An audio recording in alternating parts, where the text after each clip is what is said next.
Our planet is over 4.5 billion years old, while modern humans have only been around for a tiny fraction of that time. That gap leaves a lot of room for possibilities. The Panspermia hypothesis takes this even further. It suggests that life on Earth might not have started here at all. It could have come from somewhere else in space, carried by comets, asteroids, or even interstellar dust. So could there have been advanced life forms long before humans ever appeared? Could their traces have been lost to time? In this video, we'll look at what the Panspermia hypothesis really means, why some scientists take it seriously, and how it changes the way we think about both life on Earth and the possibility of life beyond it. Before we dive in, tell us where in the world you're watching from and what time it is for you right now. Share it in the comments below, then get ready as we uncover if humans really are the first civilization on Earth.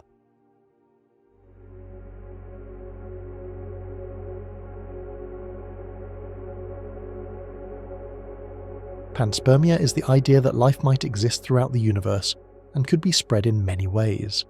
According to this hypothesis, living things are not limited to a single planet. Instead, they may be carried from place to place by cosmic forces such as spacedust, meteoroids, asteroids, comets, or even fragments of small planets.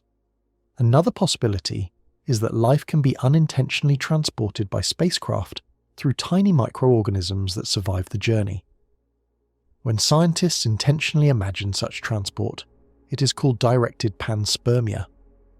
The central claim of the theory is that life did not begin on Earth itself, but was delivered here from somewhere else, where it had already developed. Over time, scientists have proposed different forms of panspermia. Some examples include Radiopanspermia, life carried by radiation pressure, Lithopanspermia, life carried inside rocks thrown into space by impacts, and directed panspermia, life intentionally spread by advanced civilizations. No matter the version, the core idea is the same. Very tough microorganisms such as certain bacteria or plant spores might survive the harsh conditions of space. When planets or smaller objects that already had life collided, bits of rock and dust containing microbes could have been thrown into space.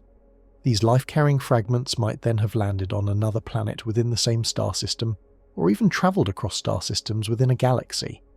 This is why panspermia does not focus on explaining how life began, but instead explores how life may spread once it already exists. Because of this, some scientists criticize the theory, arguing that it avoids the real question of where life first appeared. Mainstream science usually treats panspermia as a fringe idea, with little direct evidence. Many critics point out that it cannot be tested in experiments on Earth. Others argue that it only shifts the mystery from Earth to some other planet. Despite these issues, some researchers still explore the possibility. A few even create mathematical models to study how life might naturally move between planets and galaxies. The idea has also sparked a long history of speculation, and even hoaxes, often connected with unusual meteorite falls. A related but separate idea is called Pseudopanspermia.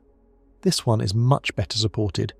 It does not say that life itself came from space, but instead that the building blocks of life, small organic molecules, were formed in space and later delivered to planets, where life eventually developed. The history of panspermia goes back very far. In the 5th century before the Common Era, the Greek thinker Anaxagoras suggested that the universe was filled with life, and that life on Earth started when seeds of life from space fell here. This was an early version of the idea, although it was not exactly the same as the modern version. The modern name panspermia was first used much later, in the year 1908, by the Swedish scientist Svante Arrhenius. Interest in this idea had already begun earlier, in the 1860s, when many well-known scientists were debating the problem of the origin of life. Later on, the famous astronomer Sir Fred Hoyle and the astrophysicist Chandra Wickramasinghe became strong supporters of the theory.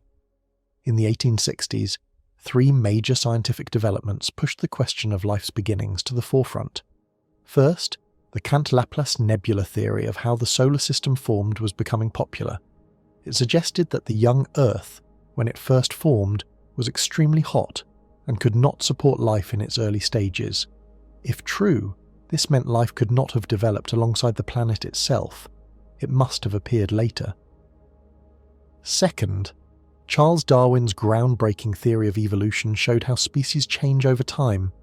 but Darwin avoided the deeper question of where the very first living things came from. Third, the work of Louis Pasteur and John Tyndall proved that the old idea of spontaneous generation, the belief that life could constantly appear from non-living matter, was wrong. Together, these discoveries created a puzzle. If spontaneous generation was impossible, and if Earth's early conditions were too harsh for life, then how did life begin? Scientists split into two groups.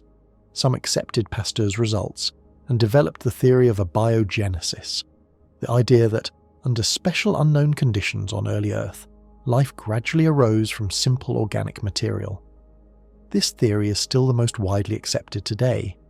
Others rejected Pasteur's findings and instead argued that life did not start on Earth at all. For them, life had to come from existing life somewhere else, carried across space until it reached Earth. From this viewpoint, the modern study of panspermia took shape. In the year 1871, the famous physicist Lord Kelvin presented an idea to the British Association for the Advancement of Science. He suggested that life might reach Earth in much the same way seeds are carried by the wind, but instead of wind, life could arrive on our planet through the fall of a meteorite that already carried living material. He also stressed a very firm belief that life can only come from life. For him, this was an unchanging principle, just like the law that says matter cannot be created or destroyed. This argument was daring and immediately sparked strong criticism. Many scientists objected, not only because the claim seemed bold, but also because there were practical scientific problems with it.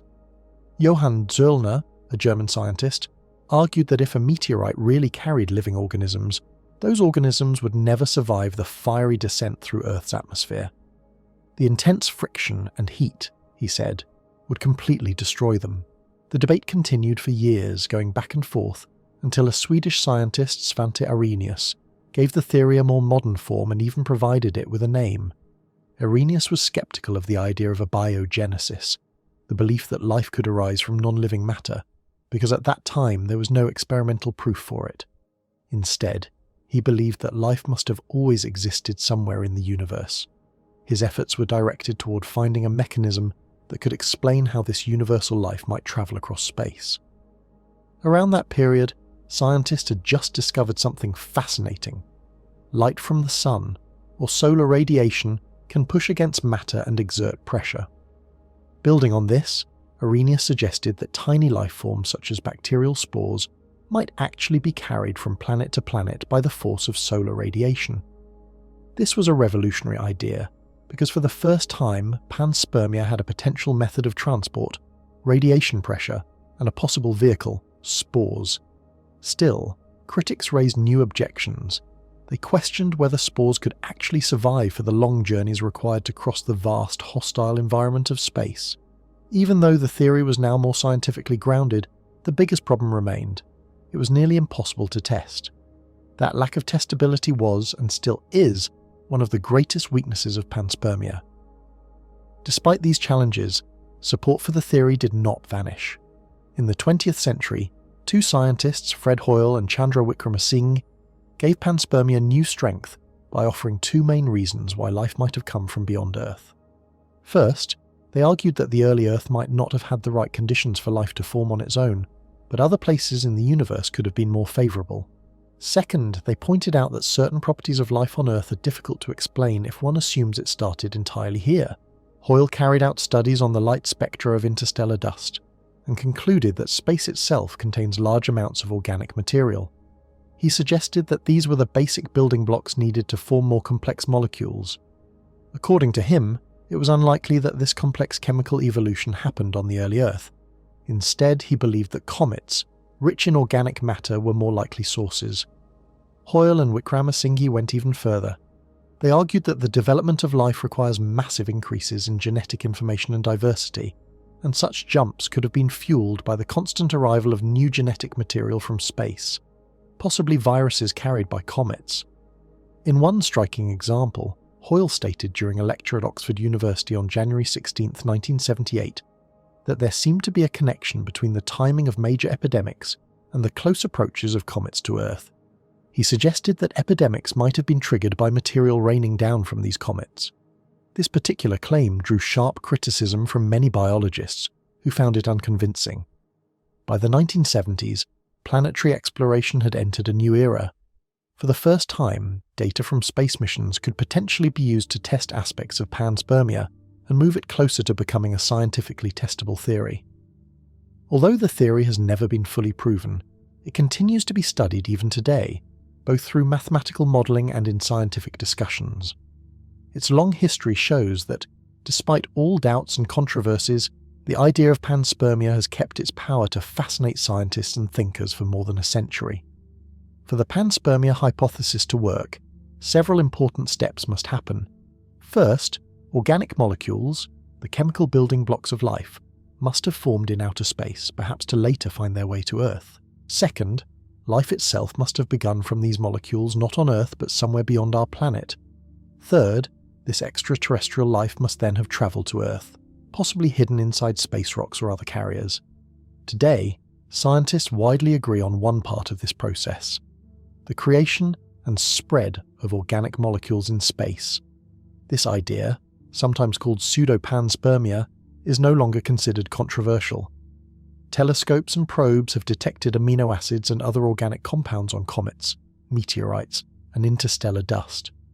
The far more difficult step, the leap from simple organic molecules to living organisms that first formed in space, remains a possibility that we cannot currently test. Among the most discussed carriers of life are bacterial spores and plant seeds. According to the theory, these tiny, durable packages of life could survive being locked inside a meteorite, launched from their homeworld, and eventually land on another planet. Once they descended through an atmosphere and reached the ground, they might spread and start life anew. This particular scenario, known as Lithopanspermia, assumes that spores and seeds could have formed elsewhere, or, in the case of bacteria, perhaps even directly in space. Studies of how planets and meteorites form have added weight to this idea. Scientists suggest that some rocky fragments, born from primitive parent bodies that never fully separated into layers, may have contained the right ingredients for life. Radioactive isotopes inside such rocks could generate heat, melting nearby ice into liquid water. This water, along with chemical energy, could create local conditions favourable to life. In fact, some meteorites that landed on Earth show signs of having been altered by water, hinting that this very process may once have occurred. Since there are countless such rocky bodies scattered across the solar system, each could represent a possible cradle for life. If one of these life-bearing rocks was knocked from its orbit, for example by a collision in the asteroid belt, it could eventually find its way to Earth. Plant seeds offer another possible vehicle. Certain seeds are incredibly resilient. Experiments have shown that some can survive the vacuum of space, extreme cold, and even bursts of harmful ultraviolet radiation. These seeds are not usually thought to have formed in space, but might have originated on another planet. Even if a seed were damaged during its journey, fragments of it could, in theory, still take root in a lifeless environment. This is important because whether or not a new plant could compete with existing life depends on whether it lands in a sterile or already inhabited setting. Supporting this idea, experiments with algae have shown that cells can rebuild themselves from released cytoplasm. Moreover, plant cells carry endosymbionts, tiny organisms that live inside them, that might also be released into a new world, potentially aiding survival. Despite the intriguing possibilities, there is an ongoing debate about whether either spores or seeds could last long enough in the harsh conditions of space and then survive the fiery plunge through a planet's atmosphere. Another modern concern adds to the discussion: spacecraft themselves. Human-made space probes could, in theory, act as carriers for interplanetary cross-contamination. To avoid this, space agencies enforce strict planetary protection protocols to minimize the risk of spreading Earth life to other planets or bringing extraterrestrial organisms back here. Yet even with rigorous sterilization, some microorganisms, such as Tersicoccus phoenicis, a microbe discovered in spacecraft assembly facilities, appear to resist standard cleaning methods. This raises the possibility that panspermia could occur unintentionally through our own exploration efforts. The idea of panspermia is usually divided into two main categories. The first is interplanetary panspermia, where life might travel between planets in the same solar system. The second is interstellar panspermia, where life could somehow cross the much greater distances between different star systems. Within these two categories, scientists have proposed several different ways life might be transported through space.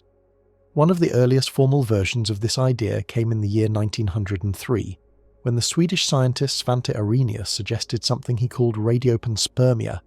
One of the earliest formal versions of this idea came in the year 1903, when the Swedish scientist Svante Arrhenius suggested something he called Radiopanspermia. His theory proposed that extremely tiny living things, single-celled organisms so small they could not be seen without a microscope, might be pushed across space by the pressure of starlight. Light is not weightless. It actually exerts a very small but real force on matter. Arrhenius calculated that if these particles were smaller than about 1.5 micrometers in size, they could be driven to high speeds by this radiation pressure. In other words, sunlight itself could push them through the void of space. However, this idea faced strong criticism. The Russian astrophysicist Iosif Shklovsky and the American astronomer Carl Sagan pointed out that space is full of deadly radiation, including ultraviolet rays and X-rays. Such radiation would quickly destroy fragile living things drifting unprotected through interstellar space. According to some calculations, if a large enough number of microorganisms were blown into space, a few of them might eventually land on a planet in a new star system after wandering for around 1 million years. But during this time, most would die due to the harsh conditions of space.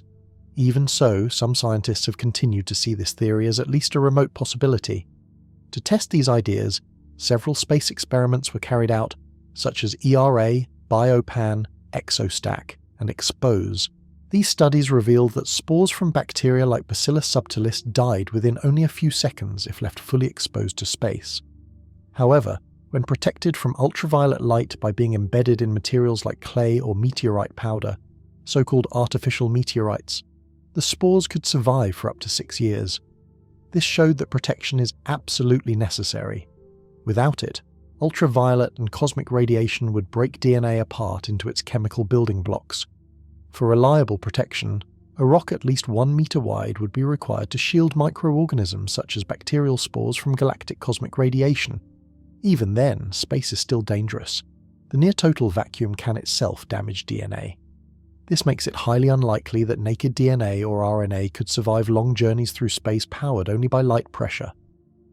Other possible methods of transport, such as microorganisms hidden inside rocks that get captured by comets and carried to the outer solar system, remain unproven. So far, there is no strong evidence to fully support Radiopanspermia.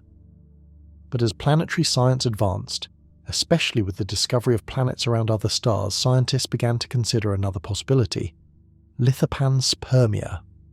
This version suggests that life might travel between planets inside solid rocks, such as fragments blasted into space by asteroid impacts. Some scientists even speculate that organisms could travel between different star systems by hitching a ride on wandering planets or moons that drift through space without a parent star. Although there is no direct proof that Lithopanspermia has ever happened in our solar system, the different steps of the process can now be studied experimentally. Scientists generally divide the journey into 3 main stages. For life to leave a planet, microorganisms must survive being blasted off the surface, often by the impact of a large asteroid or comet. This is not a gentle process. It involves extreme shock, rapid acceleration, and massive heat changes. Studies of Martian meteorites suggest that ejected rocks can experience pressures of about 5 to 55 gigapascals, accelerations of around 3 million meters per second squared, and sudden heating of up to 1000 degrees Kelvin. Surprisingly, some organisms appear to be able to withstand even these brutal conditions. Once in space, the microorganisms face new challenges. They must endure freezing cold, cosmic radiation, and long periods without nutrients or water. Experiments both on Earth and in orbit around Earth have tested how different organisms cope. These include microbes that normally live on humans, which are important for future human space missions, as well as extremophiles, organisms that naturally thrive in extreme environments. Bacteria, in particular, can form protective films called biofilms, which help them survive ultraviolet light exposure.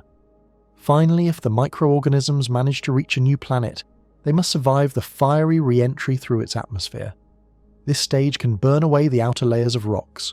For example, Bacillus subtilis spores placed on granite and launched on an Orion 2-stage rocket to an altitude of about 120 kilometers, were subjected to hypervelocity re-entry. The spores on the sides of the rock survived, but those directly facing the heat, which reached about 145 degrees Celsius, were destroyed. This suggests that photosynthetic organisms, which must live near the rock surface to access light, would probably be destroyed by this process. However, small non-photosynthetic microbes buried deeper within rocks might survive the entry and impact on a new planet.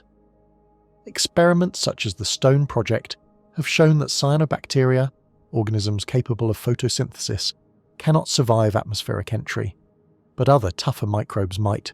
This means Lithopanspermia remains speculative but scientifically possible, at least for certain hardy forms of life. Lithopanspermia, which is the idea that life can spread through solid rocks blasted from one world to another, can happen in two main ways. It can take place between planets within the same solar system, or it can occur across the vast distances that separate different star systems. Scientists have gone as far as to build detailed mathematical models to test whether such a process could really work. These models try to show that panspermia is not only a speculative idea, but something that can be studied and measured scientifically. For example, a recent investigation of the planets in the TRAPPIST-1 system created a model to estimate how likely it is for life to spread from one of its planets to another. This type of study is similar to earlier work that looked at whether life could have moved between Earth and Mars. The results were striking. According to this new analysis, Lithopanspermia is many orders of magnitude more likely to happen in the TRAPPIST-1 system than it is between Earth and Mars. The researchers suggested that this increased likelihood may also raise the chances of abiogenesis, the natural origin of life within that system. This means modern studies are not treating panspermia as an alternative to abiogenesis, but rather as something that could help it along. In fact, scientists propose that if future telescopes were to detect biosignatures or signs of life on two or more neighbouring planets in the same system, this would be powerful evidence that panspermia played an essential role in spreading life. However, no such discovery has yet been made. Lithopanspermia is not limited to the idea of planets within one solar system. Some scientists have gone even further and suggested that it might occur between entire star systems. One mathematical study estimated how many rocky or icy bodies could be captured by planets throughout the Milky Way galaxy. The conclusion was that panspermia does not have to remain confined to a single stellar system. For this to be possible, however, the rocks or comets would need to carry living organisms in the first place, and those organisms would then need to survive the long and hostile journey through space. This type of interstellar or even intragalactic panspermia depends heavily on two factors: how long living cells can remain alive under extreme conditions, and the speed at which the transporting objects travel. So far, there is no direct evidence that such a process has ever taken place, or even that it could. The theory faces serious difficulties. Living organisms, especially bacteria, are unlikely to survive for millions of years exposed to radiation, freezing temperatures, and the vacuum of space. These obstacles make it hard to support Lithopanspermia as a strong explanation for life. Yet it is also true that massive impact events were very common in the early solar system, and still happen today, especially in regions such as the asteroid belt. These collisions could, at least in theory, provide the natural launch mechanism for rocks carrying microbial life. Another version of the panspermia idea is directed panspermia, which was first suggested in the year 1972 by the Nobel Prize-winning scientist Francis Crick, best known for co-discovering the structure of DNA, along with his colleague Leslie Orgel. This theory argues that life on Earth might not have arrived here by accident at all, but was deliberately placed by an advanced civilization from another planet. Crick and Orgel proposed this because, at the time, it seemed highly unlikely that living organisms could have survived journeys through space by natural means such as Radiopanspermia or Lithopanspermia. Orgel himself treated the idea with less seriousness, but they both explored what type of evidence would be needed to prove or disprove it. Other thinkers also played with similar possibilities. The scientist Thomas Gold, for instance, suggested that life might have started on Earth from a pile of discarded material, what he called cosmic garbage, left behind by extraterrestrial visitors. Ideas like this often sound closer to science fiction than science, but Crick and Orgel defended their version using the principle of cosmic reversibility. This principle states that if human beings could one day send microbes to deliberately colonize another sterile planet, then there is nothing stopping another civilization from having done the same thing to Earth in the distant past. They even argued that such a deliberate seeding of life might become possible for us in the foreseeable future. As additional support, they pointed out the universality of the genetic code, the fact that all known life forms share the same fundamental genetic language. This, they argued, makes the idea of life being deliberately infected onto a planet at least plausible. In theory, directed panspermia could be proven if scientists were able to find a kind of signature message hidden inside the DNA of the very first microorganisms deliberately placed there billions of years ago by our hypothetical cosmic ancestors. But there is a serious problem. The processes of mutation and natural selection would almost certainly erase such a message over the course of billions of years.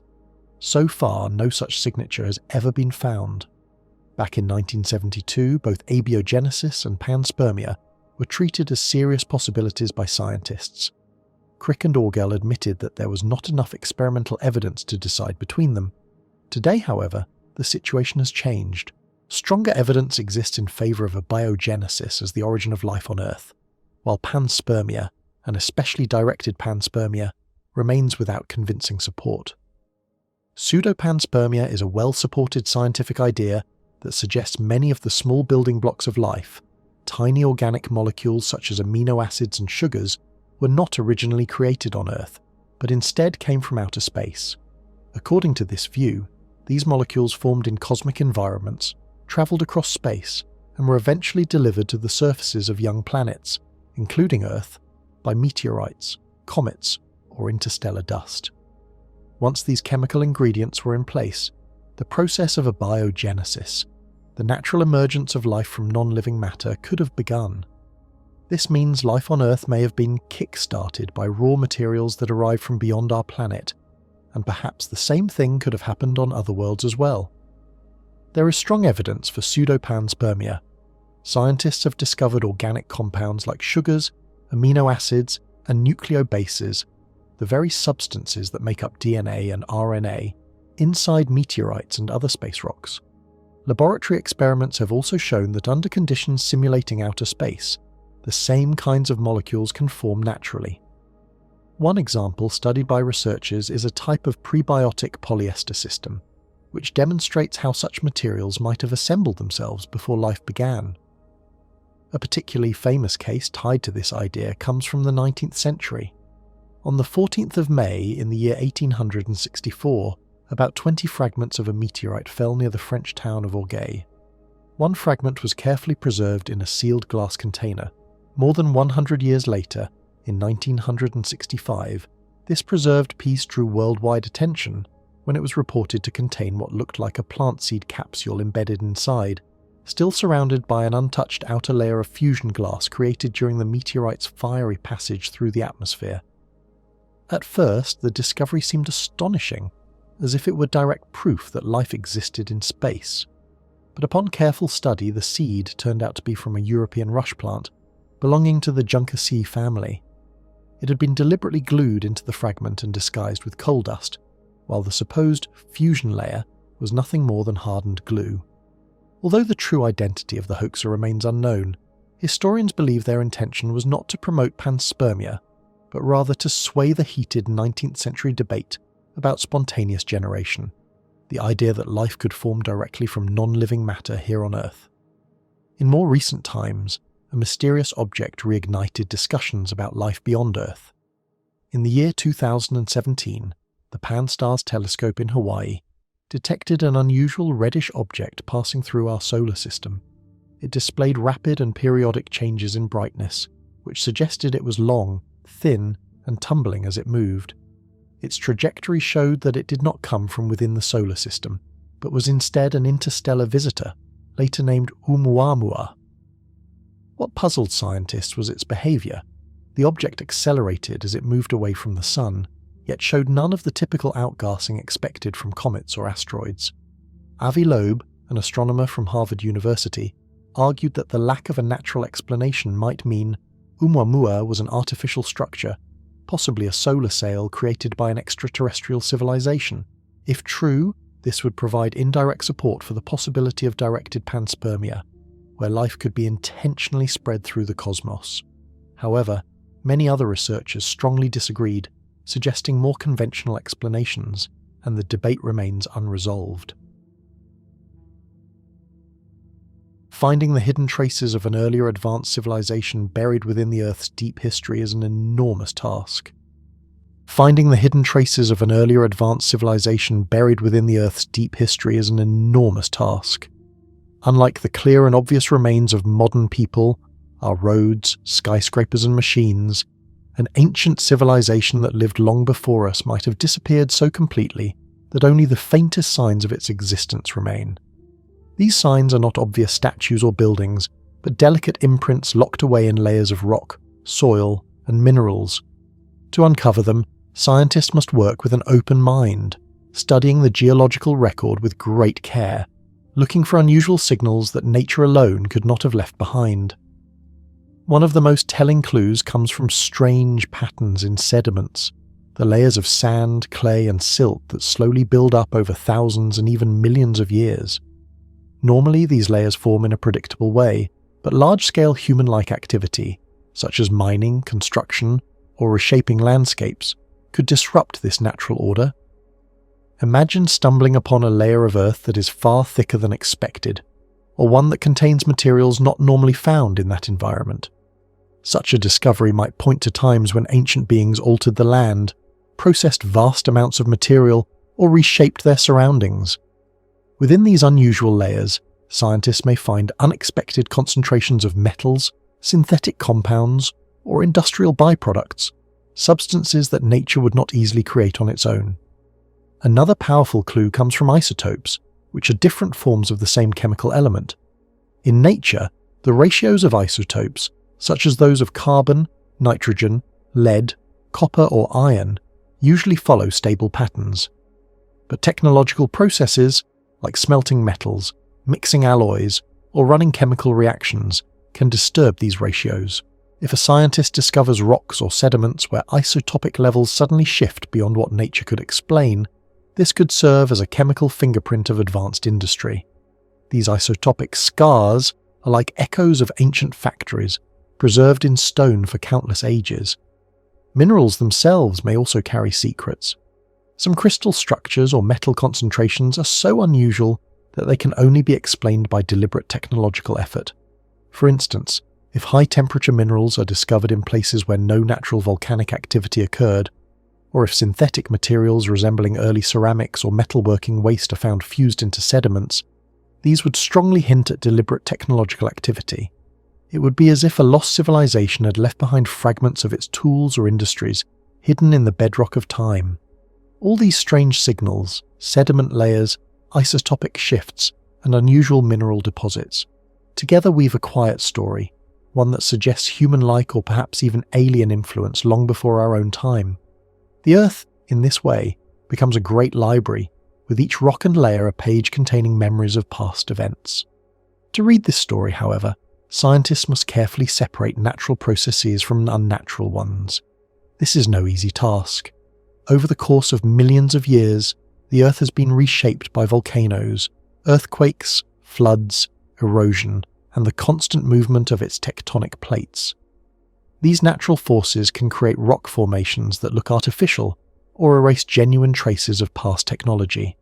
For example, unusual mineral veins might look like artifacts of mining, but may have formed naturally through heat and pressure. On the other hand, real artifacts may be eroded beyond recognition, chemically altered, or buried so deeply that they remain invisible to our most advanced tools. This challenge forces researchers to work with extraordinary care. They combine many fields of knowledge, geology, chemistry, archaeology, and even physics, to distinguish between the handiwork of nature and the fingerprints of intelligence. They analyze the exact order of layers in rock formations, study them with high-resolution imaging, and compare them with known natural processes. Only through such painstaking effort can they begin to separate what the Earth itself has shaped from what may have been left behind by civilizations lost to time. If such evidence were ever found, it would change not only how we see our past, but also how we see ourselves. It would suggest that we are not the first to walk this path of technology and culture, and that deep within the stones beneath our feet may lie the echoes of worlds and societies long forgotten. The story of Earth's past is filled with dramatic and violent events, massive volcanic eruptions, huge meteorite strikes, sudden shifts in climate and other natural disasters. These forces of nature have shaped the planet in powerful ways, and they also create a serious challenge for anyone searching for signs of civilizations that may have existed long before us. On one hand, such catastrophic events can completely destroy the traces of early societies. On the other hand, they can bury or disguise them beneath thick layers of rock, ash, or sediment, leaving behind confusing clues that are not easy to interpret. For example, imagine an ancient settlement suddenly covered by a heavy fall of volcanic ash. Later, when scientists dig into the layers of the Earth, it becomes extremely difficult to tell whether the artifacts found beneath that ash were there before the eruption, or whether they were left behind afterward. In the same way, certain natural processes, like the slow growth of minerals, can create shapes or features in rocks that look almost identical to objects made by human hands, even though they were formed without any human involvement at all. Modern science has given us new tools to tackle these puzzles. Methods such as isotopic dating, advanced scanning from satellites, and surveys of the Earth using geophysical equipment allow researchers to separate natural processes from possible signs of technology. However, the challenge remains enormous. These tools are powerful, but they are not perfect, and scientists must always be cautious in their interpretations. Many times, additional evidence from different sources is needed to confirm that a strange feature is more than just a trick of geology. The deeper our understanding grows, the more carefully we learn to draw the line between what nature alone has created and what may point to lost civilizations. This careful work opens the door to exploring an intriguing possibility that major planetary events, such as the formation of giant craters from asteroid impacts, might have preserved faint echoes of civilizations erased by time. Impact craters are particularly important in this search. When a giant asteroid or comet crashes into Earth, the collision leaves behind a crater that can last for millions of years. These natural scars become permanent records of catastrophic moments in our planet's story. Inside such craters, scientists often find rocks that have melted, minerals that show signs of extreme shock, and layers of debris that were blasted out by the impact.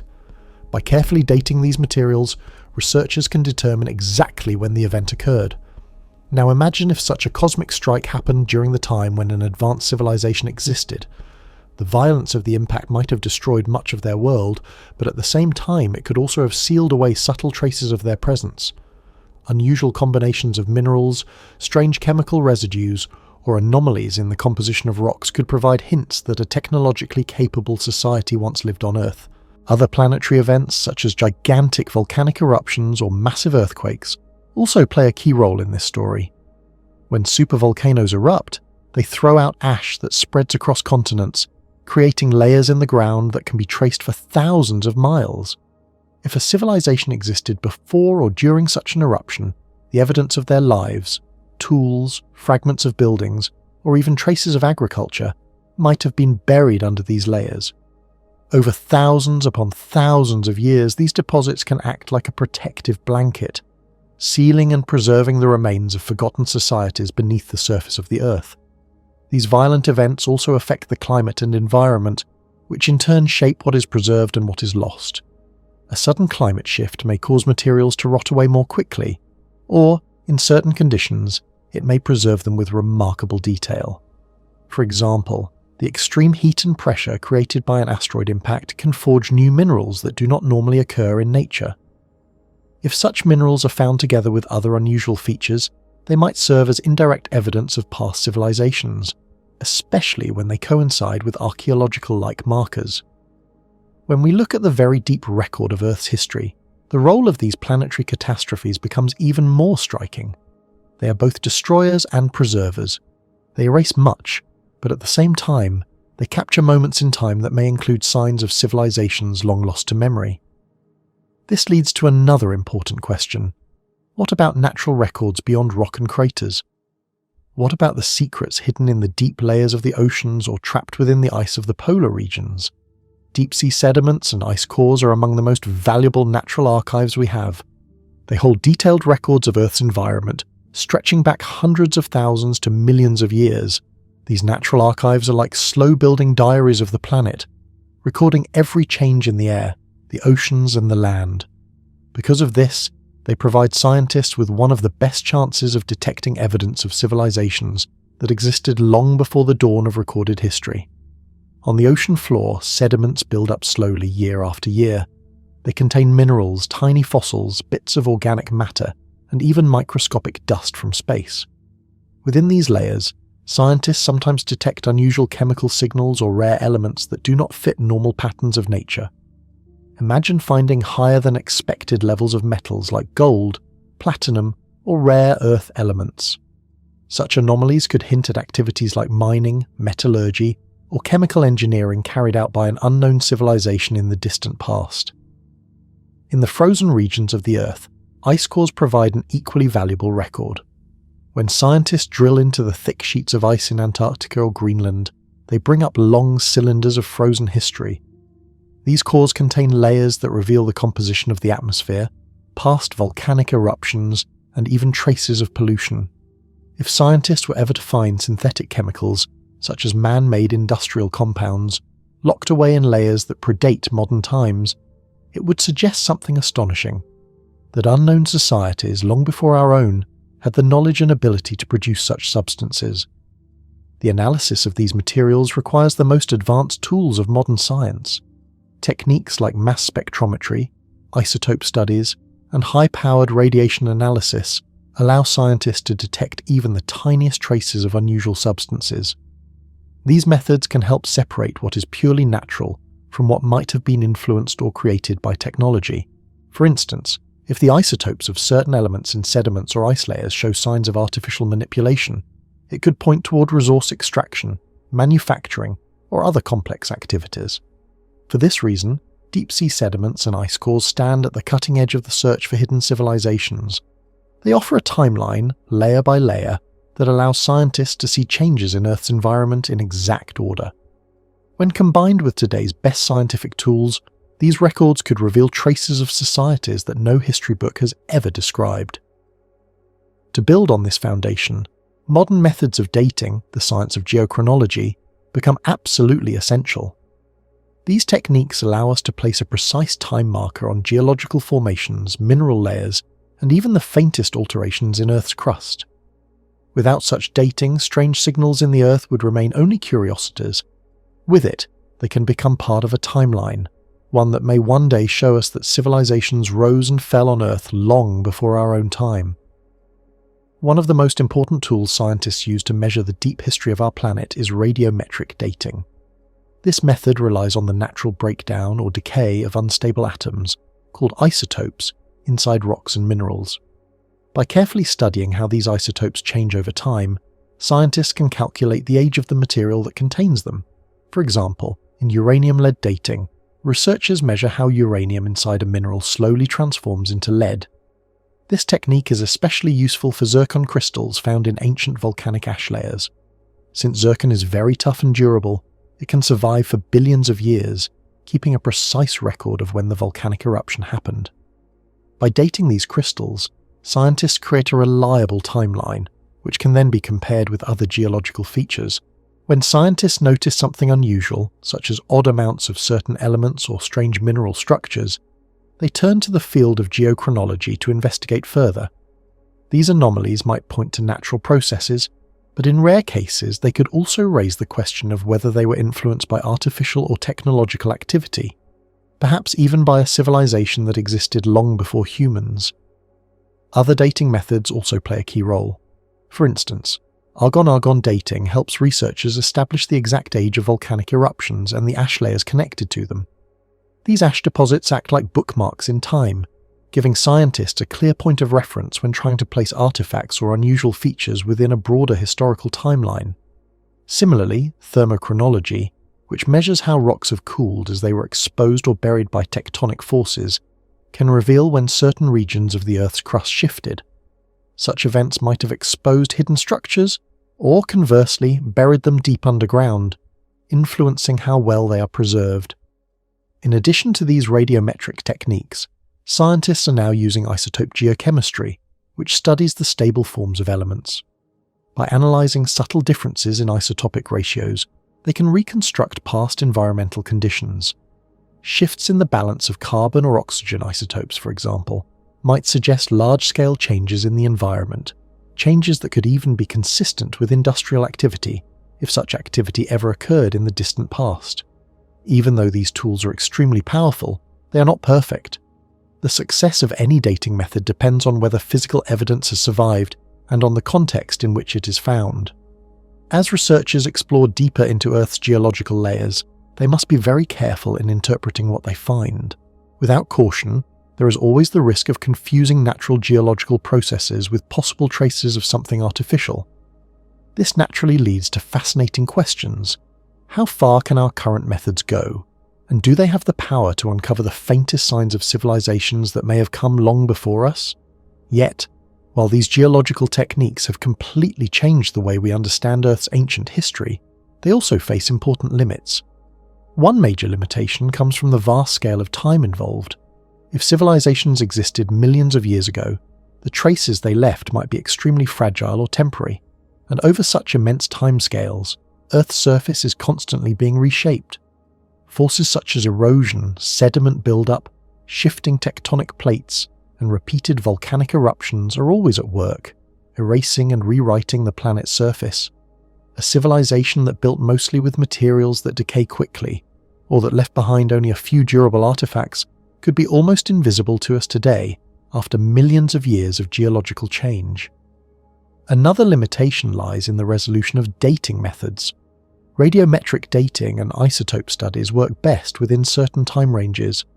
While they can often pinpoint events that happened tens of thousands or hundreds of thousands of years ago, their precision decreases when we look back millions of years. This creates a kind of blind spot in our ability to investigate the very earliest parts of Earth's history, where faint traces of civilizations, if they existed, might be hidden. There is also the problem of ambiguous evidence.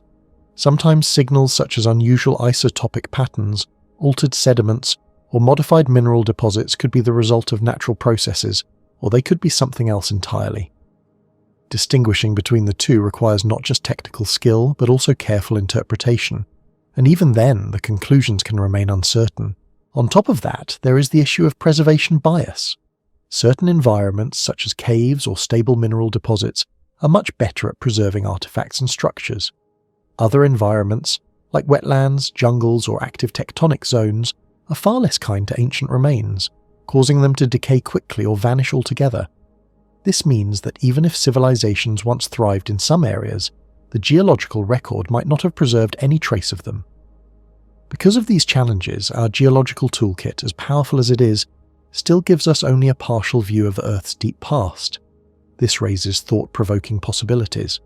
Could entire civilizations have risen and fallen, leaving little or no evidence that survived the slow but relentless grinding of geological time? To make matters even more dramatic, we must also consider the role of cosmic events. Throughout Earth's history, asteroid strikes, comet impacts, and bursts of solar activity have repeatedly reshaped the planet. These events can act like nature's reset buttons. An asteroid strike, for example, could wipe out surface structures in an instant, scatter debris across continents, and completely transform the environment. Even the most advanced ancient civilization would struggle to leave clear evidence behind after such destruction. One of the most striking and unforgettable examples of cosmic destruction is the giant asteroid impact that brought about the Cretaceous-Paleogene extinction event roughly 66 million years ago. This single collision from space not only wiped the mighty dinosaurs from existence, but also reshaped the very face of our planet, altering landscapes, oceans, and the delicate balance of life itself.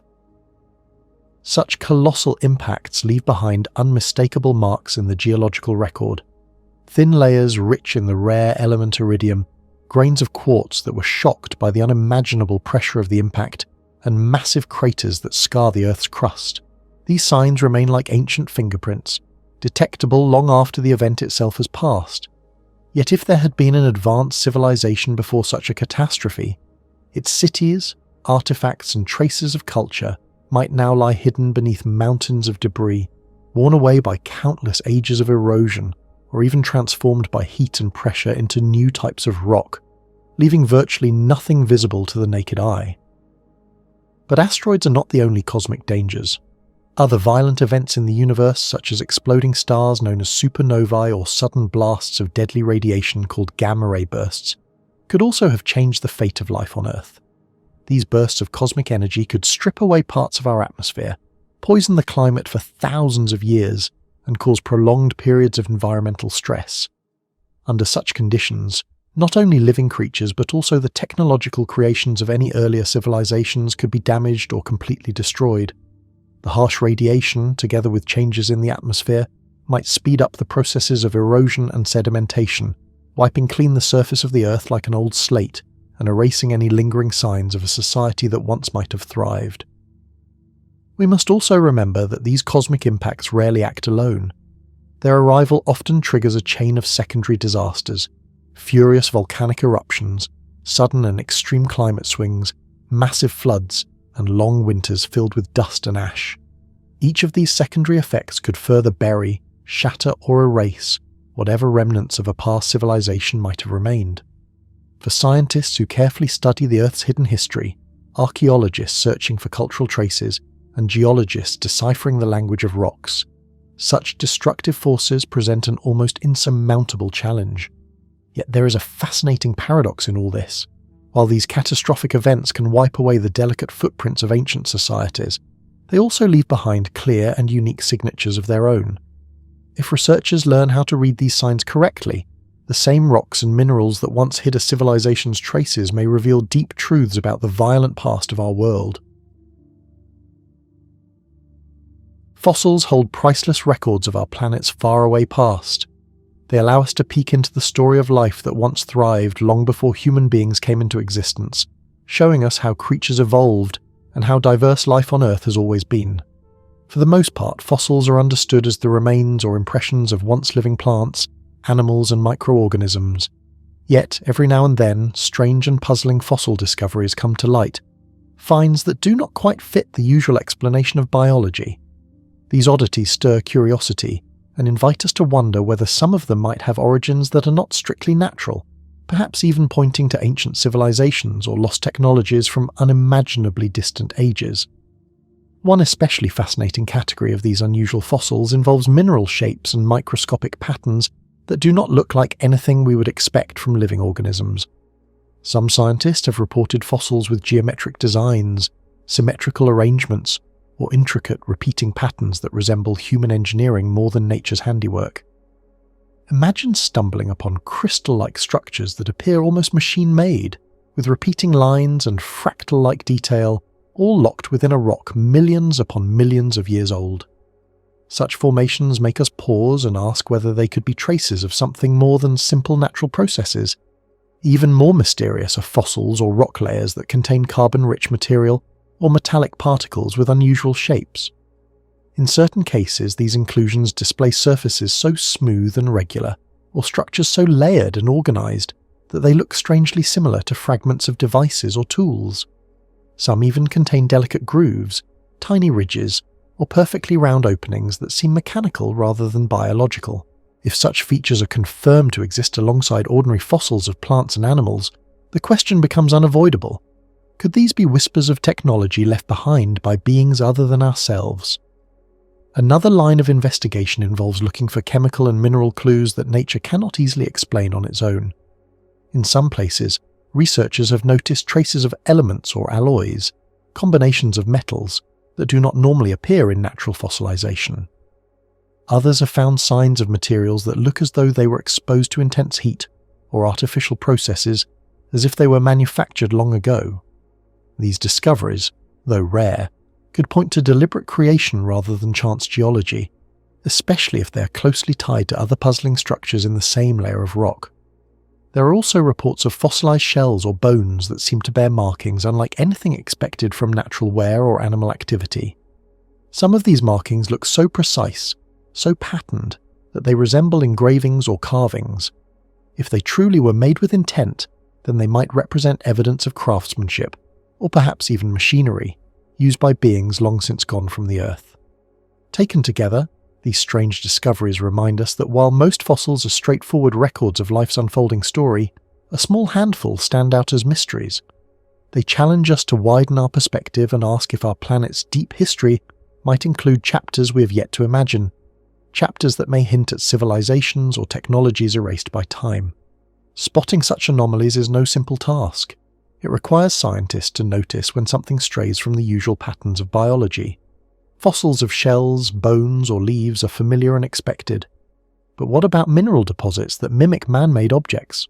Or microscopic structures that look like tiny circuits, repeating designs, or intricate patterns carved with purpose?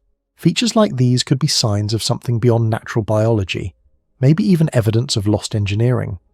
Some researchers have suggested looking for nanostructures, features so small they are measured in billionths of a meter, inside fossilized tissues. Uniform, layered deposits that look like deliberate construction might resemble the work of nanotechnology. And if metals or unusual alloys are found embedded within fossils, displaying properties unknown in natural biology, they could hint at technological manipulation. Imagine fossils that contain fragments resembling miniature circuits, perfectly aligned in ways nature rarely achieves. Such finds could speak volumes about hidden histories. Even ancient microbial mats or biofilms, the slimy layers once created by colonies of microorganisms, might hold secrets. If these layers show an organization that is too complex, too symmetrical, or too ordered to arise from simple biology, they could suggest artificial structuring or bioengineering. Unusual ratios of elements or traces of foreign substances would strengthen such possibilities, pointing to the introduction of materials not formed by nature alone. Of course, the greatest challenge is separating true anomalies from the quirks of geology. Fossilization is a messy process, and natural forces can sometimes mimic order. To overcome this, scientists use powerful modern tools such as electron microscopes, synchrotron radiation, and advanced spectroscopic methods. These instruments can peer into fossils at micro and nanoscales, revealing hidden details invisible to the naked eye. If these tools uncover patterns, structures, or materials that cannot be explained by natural processes, they may give us our strongest evidence yet for ancient technological traces. This path of study raises an even greater question. Could the tiniest fossils, the microfossils, reveal more than just the beginnings of life? Microfossils are the preserved remains of organisms so small they often measure less than a single micrometer. These minuscule traces, drawn from rocks that may be thousands, millions, or even billions of years old, have long been used to track the earliest signs of life on Earth. Traditionally, they were thought to represent the simplest microbes, but new discoveries suggest they may also hide subtle signs of advanced processes. Some microfossils show shapes and patterns that hint at early cooperation among cells. Filaments woven together like threads or tiny spheres arranged in deliberate ways suggest communities of microorganisms forming biofilms, living layers where microbes shared resources or perhaps even communicated. These early behaviors could be the stepping stones toward more advanced biological systems. And if certain features go beyond what we expect from biology alone, they might even hint at something more, an ancient complexity or intelligence now buried in the silence of time. When scientists look closely at tiny fossils, often called microfossils, they sometimes find chemical traces locked inside them that reveal much more than just the fact that life once existed. Careful chemical testing can show patterns in isotopes, special forms of elements, that hint at complex biological activity. For example, certain ratios of carbon or sulfur isotopes may point to early microbes using advanced chemical pathways, somewhat like those seen today in extreme environments on Earth, or even in the earliest forms of photosynthesis. This kind of evidence challenges the old belief that the very first life forms were nothing more than simple, primitive creatures. Instead, it paints a picture of early life as surprisingly sophisticated, capable of processes that we once thought only appeared much later in evolution. But the story does not stop at biology alone. Some microfossils show puzzling mineral patterns or strange chemical makeups that some researchers have suggested might be linked to technological influences. For instance, unusual mineralization or odd arrangements of elements could mean that tiny organisms were somehow shaping or manipulating their surroundings in ways we do not yet understand. These ideas are still debated and often controversial, but they remind us that microfossils may carry subtle clues not only about ancient life, but also about the possible mingling of biology and technology deep in Earth's past. Studying microfossils opens a window into the very roots of life's story. They suggest that the first microbes on Earth might have been far more complex than we once believed, perhaps using energy and resources in surprisingly advanced ways. This raises thought-provoking questions. Was early life already experimenting with forms of innovation that modern science has yet to fully grasp? Could our present evolutionary models be underestimating the creativity and adaptability of the earliest organisms? Such insights push us to rethink not only how life developed here on Earth, but also whether similar or even more advanced processes might have taken place elsewhere in the universe. Evidence of microbial life preserved in ancient rocks takes this mystery even further. Some of the earliest signs of life are preserved as microscopic threads of minerals or as layered structures known as stromatolites. These fossils suggest that life may have existed more than 3.5 billion years ago. However, because these structures are so small and simple, it is often extremely difficult to prove that they are truly biological. Natural minerals can sometimes form patterns that look like life, such as thin filaments or stacked layers, that mimic the appearance of microbial colonies. This blurs the line between what is truly alive and what is a mere trick of geology. Even more astonishing are discoveries of fossils that appear more complex, such as the soft remains of ancient organisms or some of the earliest examples of multicellular life. These finds suggest that life reached higher levels of complexity earlier than expected. Yet here too there are problems. Fossils do not preserve perfectly. Organisms decay, compress, and change over time. Geological processes may replace or distort the original material, making it difficult to know whether what we see is genuine evidence of life, or just a natural imitation created by minerals. The layers of rock that surround these fossils, known as their stratigraphic context, add yet another layer of complication. Sediments shift, minerals migrate, and over millions of years, geological activity can create natural patterns that look strikingly biological. This makes it even harder to separate true evidence of life from convincing fakes created by the Earth itself.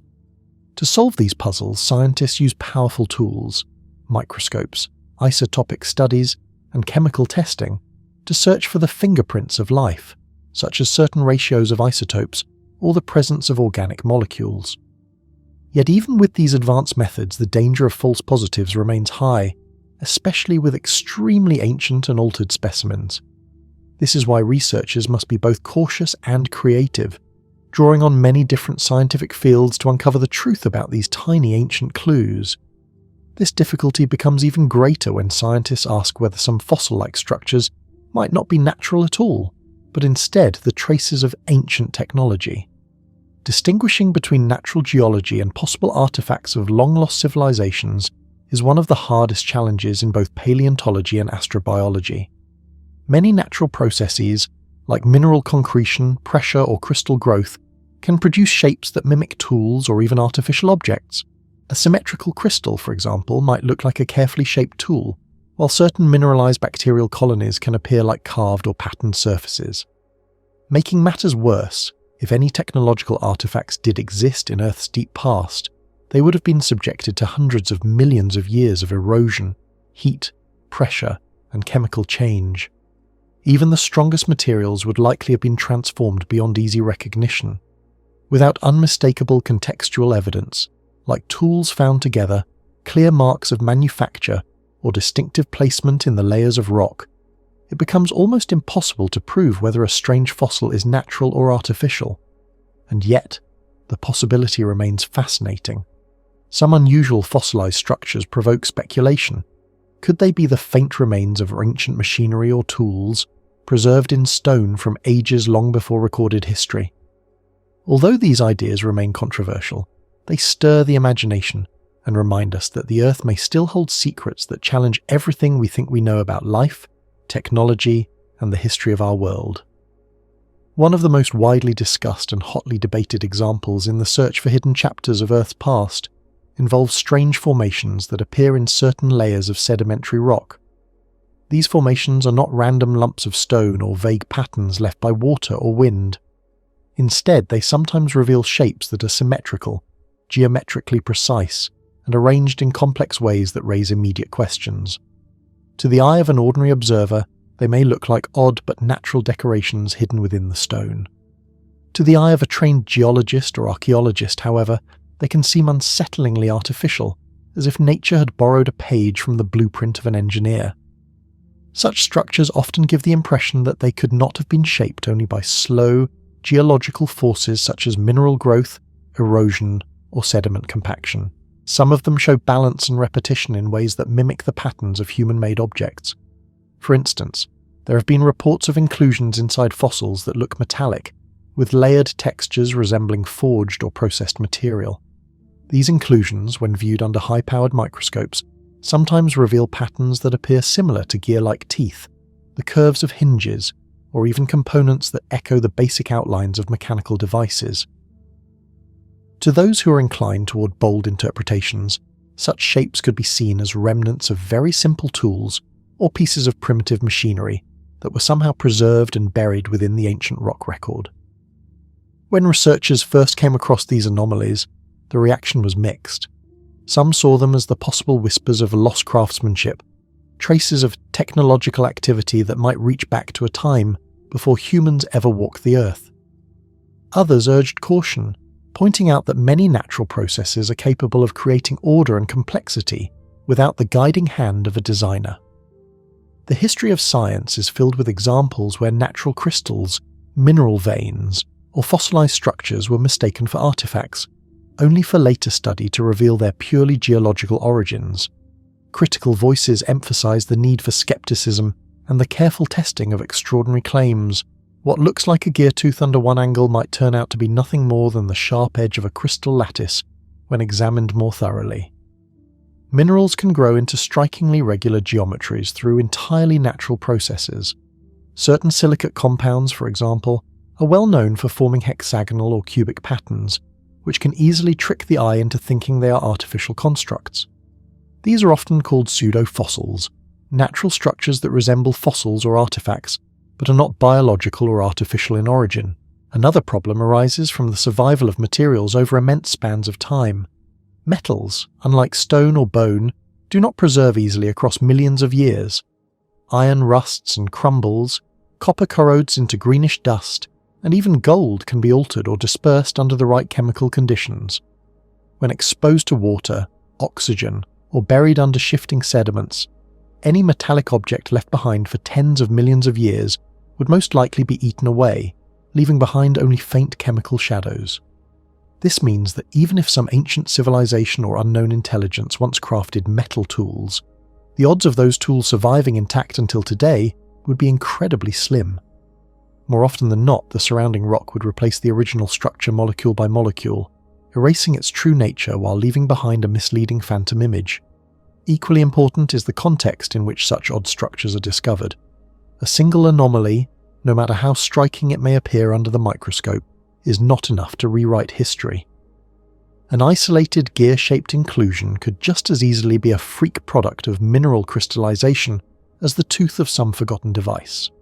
But if similar patterns were to be found across multiple sites, spread across different continents, and appearing in layers of rock that are consistent in age, the weight of evidence would begin to shift. Repetition, consistency, and correlation with other signs of advanced activity are what would truly strengthen the case for something extraordinary. So far, the scientific community has not reached such a turning point.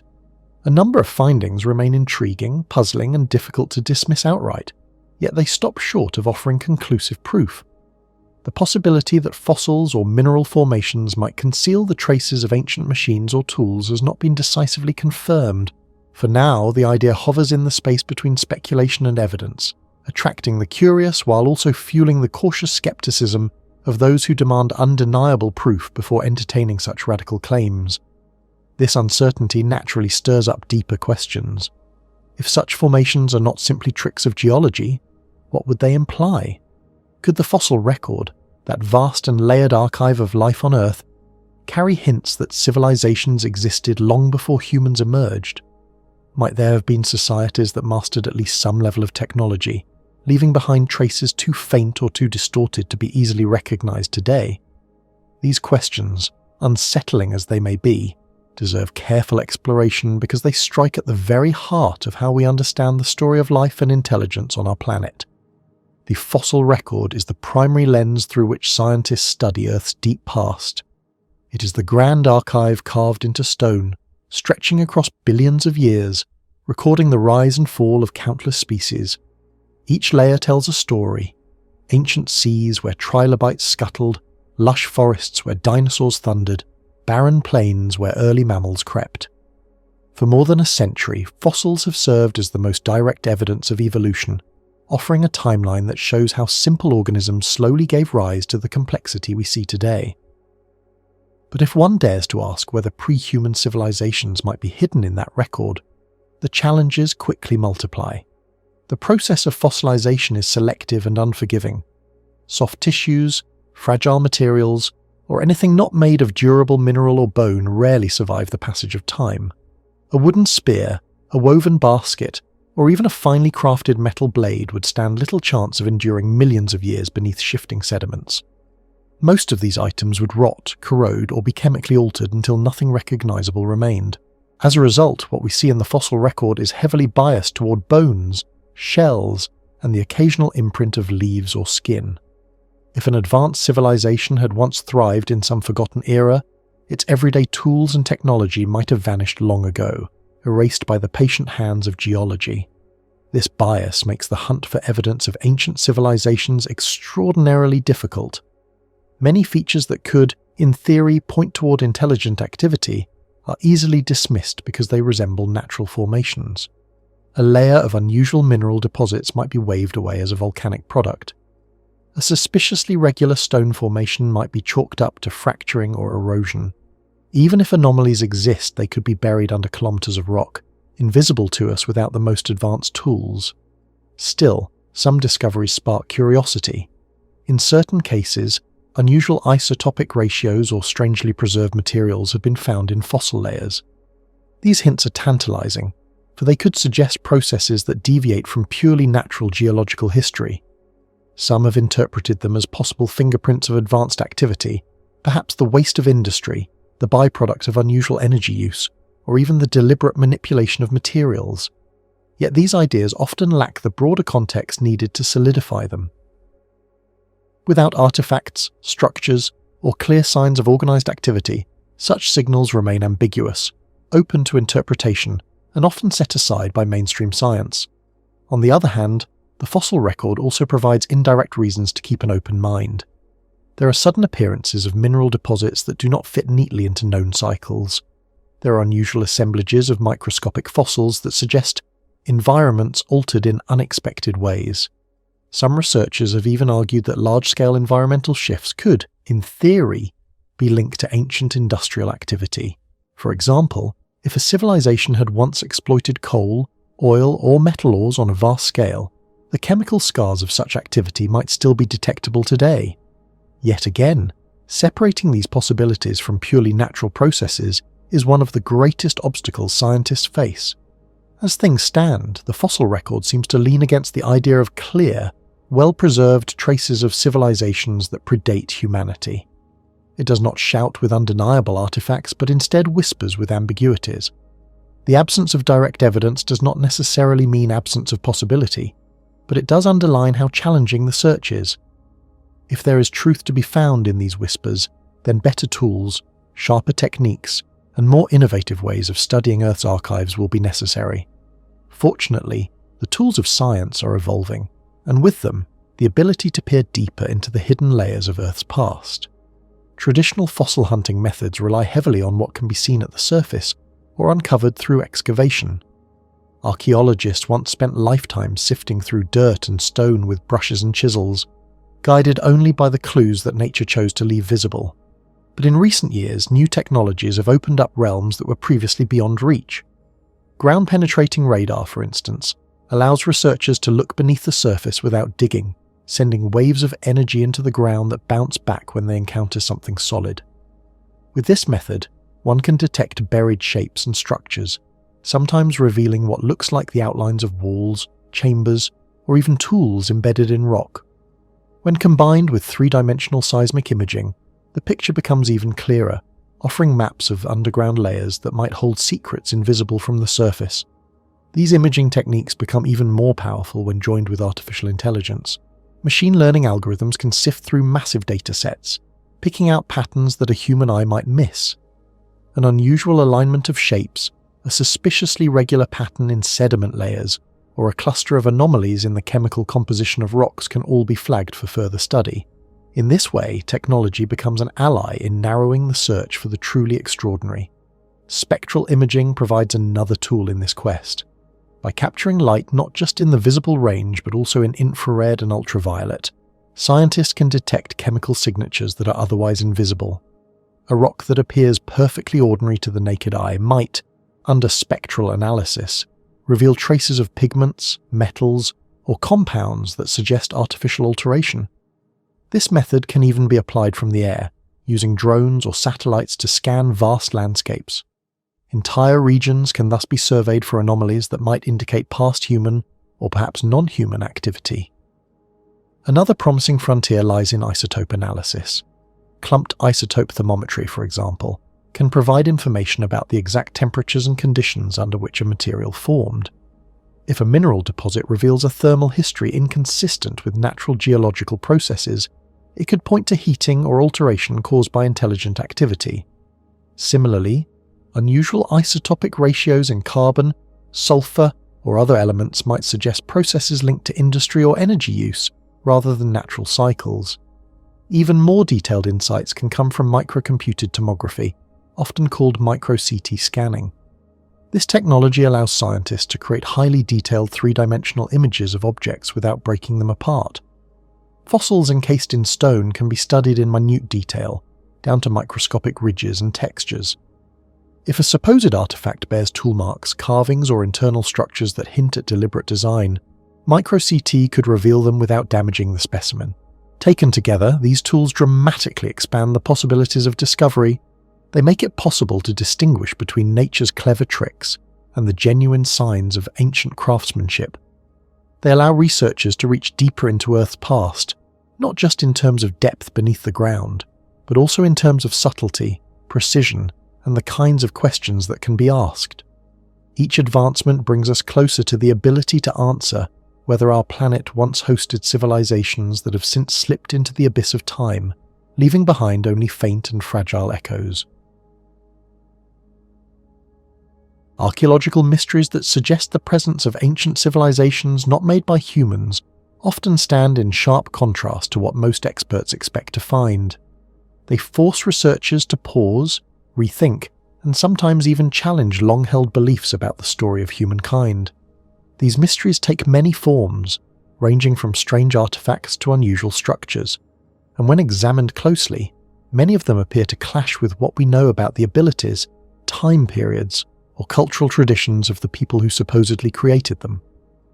One of the most fascinating types of mystery involves construction techniques that seem far too advanced for the times in which they were supposedly built. Imagine standing before a massive wall of stone, each block cut and placed with such perfection that not even the thinnest blade of grass could slide between them.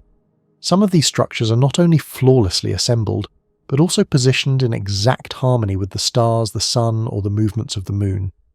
Such precision suggests that whoever designed them had knowledge of astronomy and engineering that far outstripped what we believe early human civilizations were capable of. These findings raise a bold question. Could ancient people alone have achieved such marvels? Or might they have been guided by knowledge from a source beyond themselves, perhaps something non-human or long forgotten? The mystery does not end with stonework. Some artifacts appear to be made from materials that simply should not exist in their supposed age. For instance, discoveries have been made of objects containing advanced metal alloys, or even substances resembling synthetic compounds, appearing thousands of years before such materials were known to science. To hold such an object in your hand is to feel the weight of an enigma. How could it be that a civilization so early possessed knowledge of metallurgy or chemistry that, according to our history books, had not yet been discovered?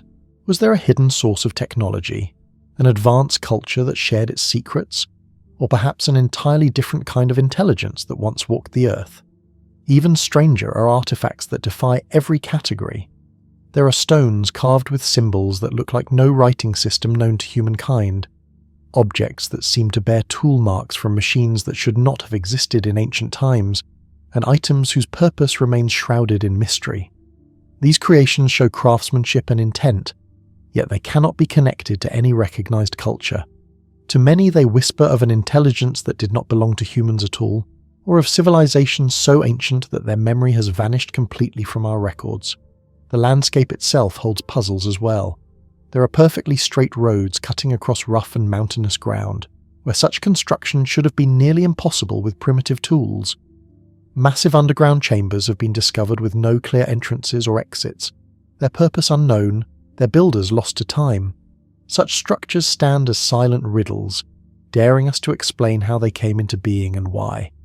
To some, they are signs of knowledge and technology that belonged not to humans, but perhaps to an entirely different civilization that once thrived before fading into the shadows of history. When viewed together, these anomalies form an enormous puzzle. Each artifact, each structure, each unexplained feature is like a fragment of a greater story, one that could change the way we think about the past. They invite us to reconsider whether humanity has always been alone in its quest for civilization. Could it be that our ancestors were only one part of a much broader and deeper history, one that stretches beyond the limits of written records and perhaps even beyond the human race itself? As researchers continue to uncover more of these mysteries, the challenges to mainstream archaeology grow stronger. For decades, the traditional story has been that civilization is a fairly recent phenomenon, beginning roughly 10,000 years ago, with the rise of farming communities and advancing step by step toward the complex societies we know today. Yet, scattered across the world are clues that do not fit neatly into this tale. Artifacts, structures, and materials suggest that some things may be far older or far more advanced than we dare to admit.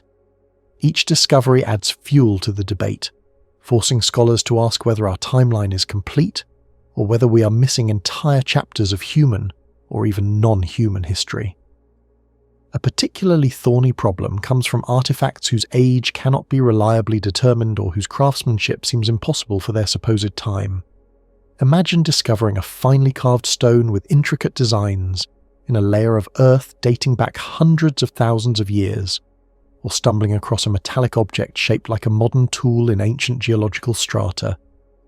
Such finds seem to mock our understanding, hinting at the possibility of knowledge that was once known but later lost, or of civilizations that rose and fell long before ours.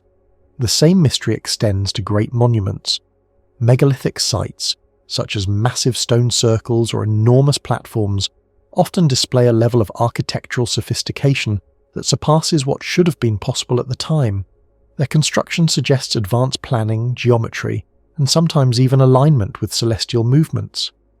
When we stand before these ancient stones, towering in silence, we are forced to wonder, were our ancestors the true builders, or did they inherit something that had been left behind? More intriguing still are artifacts that display signs of advanced manufacturing. There are items with perfect symmetry, as though machined, metals that appear to have been tempered with techniques not rediscovered until the modern age, and materials with properties that should not have been possible at the time.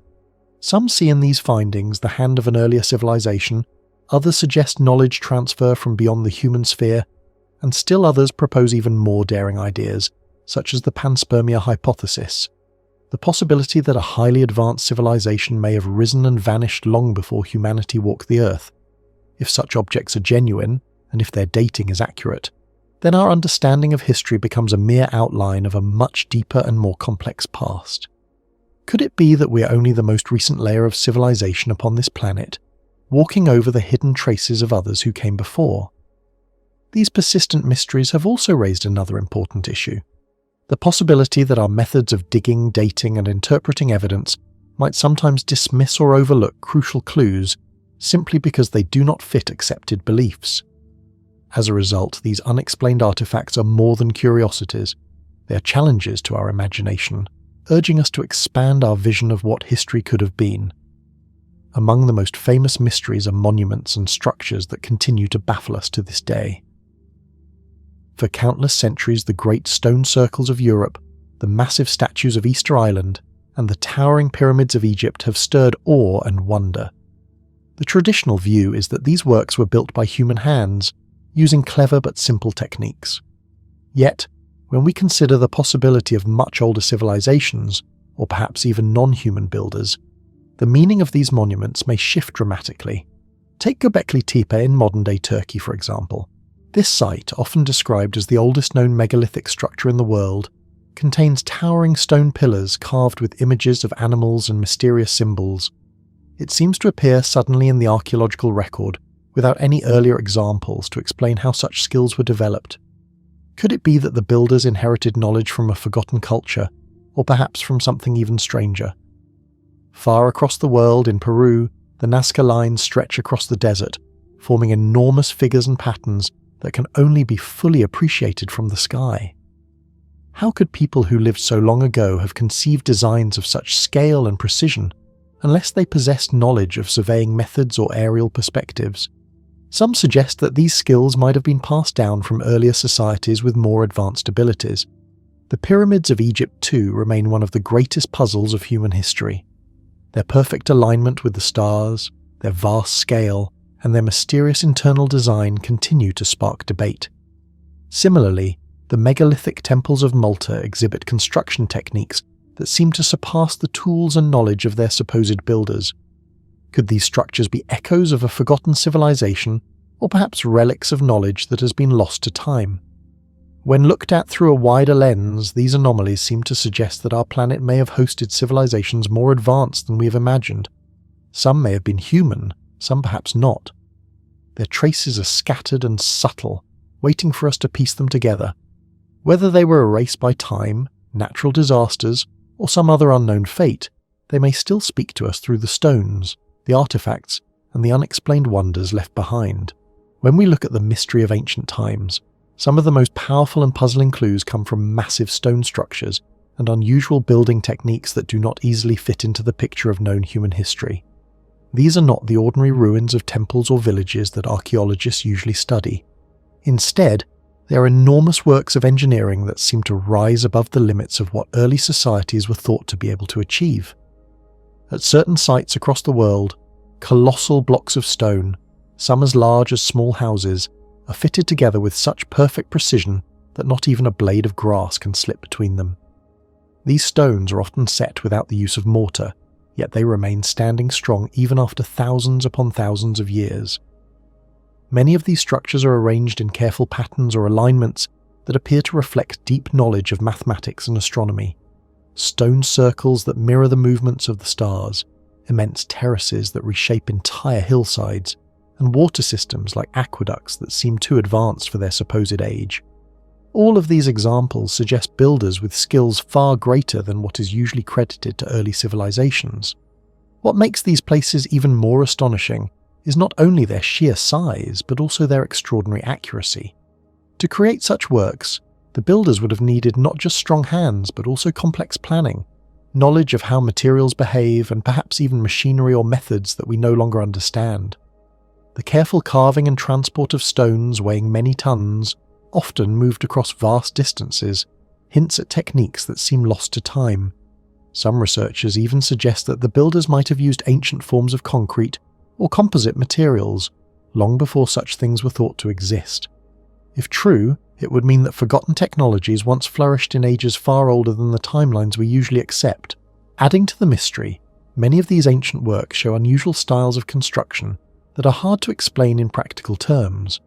Some walls are built with several different layers of stone, each with a different material or method, as though the builders were experimenting with advanced engineering. Others are aligned with exact geometric patterns, or shaped in ways that seem symbolic rather than practical, suggesting a connection to cosmic beliefs or cultural meanings that go beyond mere utility. These features point towards societies that were not only technically skilled, but also socially and spiritually complex, far more advanced than traditional history books allow. Discoveries like these naturally raise difficult questions.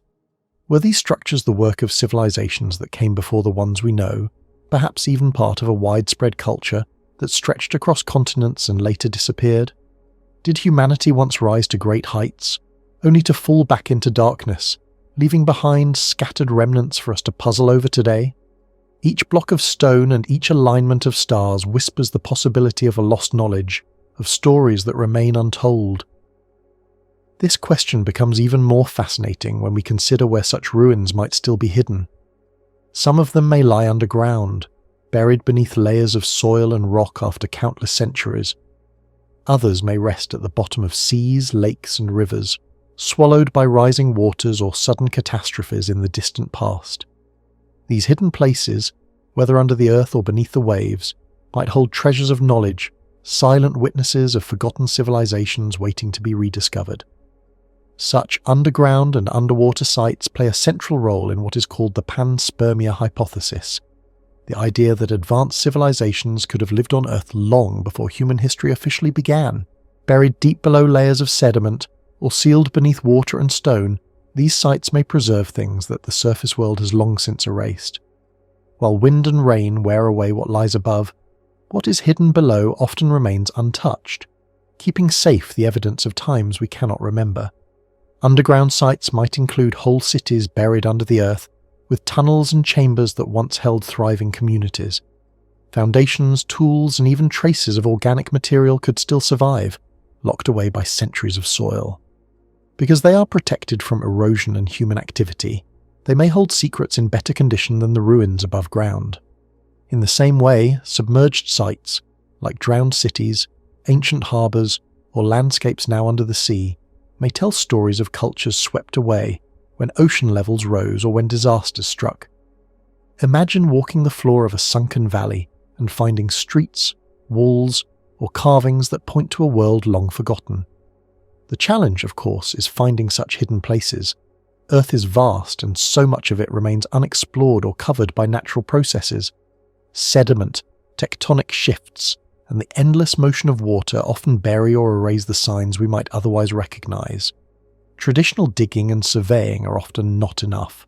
To uncover these secrets, researchers must now combine archaeology with modern science and technology, working across many fields to piece together the story of what lies beneath. This is where today's advanced tools become vital. Technologies such as ground-penetrating radar and LiDAR are transforming the way archaeologists work. They allow us to see below the surface of the ground or beneath thick forests without lifting a single shovel. With these tools, we can search for the traces of ancient civilizations in ways that were impossible only a few decades ago. Ground-penetrating radar works by sending high-frequency waves into the Earth. When those waves hit something buried, like a wall, a chamber, or even a change in the soil, they bounce back, creating images that researchers can study. This allows archaeologists to see what lies hidden in real time and decide exactly where to dig. It is especially helpful in places where many layers of history lie stacked on top of each other, making it possible to separate natural features from human-made ones. LiDAR, by contrast, uses lasers fired from airplanes or drones. These lasers can pass through tree canopies to map the land below, revealing shapes that the human eye cannot see from the ground. Hidden beneath jungles, researchers have uncovered entire cities, road systems, and vast earthworks, all invisible before LiDAR was developed. With this technology, landscapes can be redrawn to show a ghostly image of what once existed, sometimes stretching for miles. Together, these tools allow archaeologists to look across wide areas, guiding where to focus their searches and how to rebuild ancient maps. They give us a way to compare different regions and perhaps find common patterns, connections or anomalies that hint at a shared civilization lost in deep time. But while these technologies open amazing possibilities, they also bring new difficulties. They create huge amounts of data, which must be carefully analysed by experts to separate meaningful discoveries from natural formations. Even then, finding something unusual is only the beginning. The hardest step is proving its age and confirming whether it truly belongs to an ancient civilization or is simply a trick of nature. Trying to prove that unusual or mysterious artifacts are real, and figuring out exactly how old they are, has always been one of the hardest problems in archaeology and science. The difficulty comes not only from the limits of the tools we use today, but also from the strange and often puzzling nature of the artifacts themselves. One of the biggest challenges lies in telling apart truly ancient human-made objects from clever modern fakes, or even from natural stones and minerals that, by coincidence, look like something a person might have crafted. Scientists often turn to dating methods such as radiocarbon testing, thermoluminescence studies, or the careful examination of the soil layers in which an object is buried, known as stratigraphic analysis. These methods are powerful, but they are not perfect. Each technique is built on assumptions. For example, that radioactive isotopes remain stable under certain conditions, or that soil layers have not been disturbed for thousands of years. But nature is rarely so cooperative. Floods, volcanic eruptions, earthquakes, chemical changes in the soil, or even something as simple as groundwater contamination can confuse the results. This means that sometimes what appears to be solid evidence is actually uncertain, and conclusions must be drawn with great caution. Adding to the difficulty is the fact that many of these unusual artifacts seem to sit at the very edge of what we think we know about history. When an archaeologist finds something that does not fit neatly into the established story, say, an object made of an odd material, or one displaying a building technique we cannot explain, it is often dismissed at first glance. Skeptics may argue that it is just a trick of geology, a modern prank, or perhaps an accident of erosion. Yet without multiple kinds of supporting evidence, such as consistent results from different dating methods, the discovery of the artifact in undisturbed soil layers, or the presence of other objects from the same time period, any conclusion remains shaky. The challenge grows even greater when the object is damaged, broken, or worn down by wind, water, or other natural forces over tens of thousands of years. In such cases, the original purpose or design becomes blurred, leaving only faint hints of what it once might have been. Another complication comes from the fact that nature itself is often a master of illusion. Rocks, minerals, and crystals can grow or break in ways that create striking shapes. A lump of mineral deposits can look like a piece of pottery. A quartz crystal might resemble a blade. Layers of rock weathered by time can mimic the appearance of walls or bricks. These natural look-alikes can fool even experienced eyes. To tell the difference, researchers must study them in detail, examining not only their shape but also their internal structure, chemical makeup, and the way they were formed. Microscopes may reveal tiny scratches left by tools. Chemical tests may show mixtures of materials that nature could not have produced, and three-dimensional scans can expose patterns too precise to have been created by chance. This is why modern archaeology increasingly relies on a team approach. No single field holds all the answers. Experts in geology can explain how rocks form, chemists can test for elements and isotopes, archaeologists can interpret soil layers and cultural clues, and imaging specialists can reveal hidden details invisible to the human eye. When these different strands of knowledge are woven together, they create a fuller picture of what an artifact truly is and where it came from. As research continues, scientists are working to refine the rules of how to judge authenticity, making them stricter and more reliable. This prevents misleading conclusions and helps us recognize the rare cases where something truly unusual points to a deeper mystery in our past. But even with all these efforts, the possibility always remains that some artifacts are in fact natural wonders mistaken for ancient tools.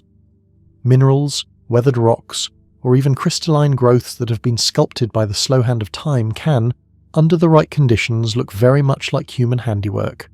The difference lies in the details.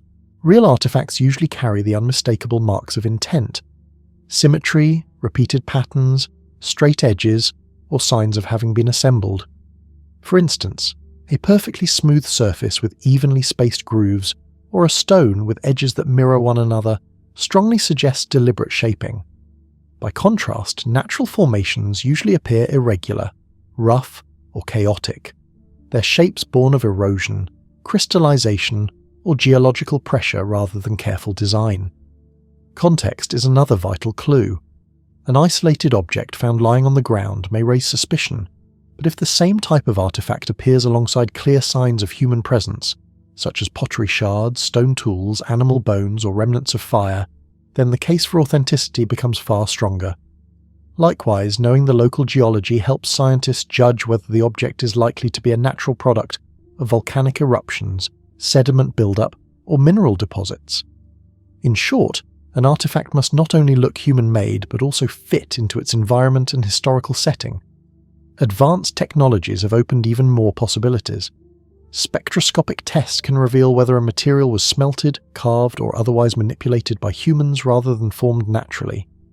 High-resolution scans and electron microscopes can uncover tiny tool marks invisible to the naked eye.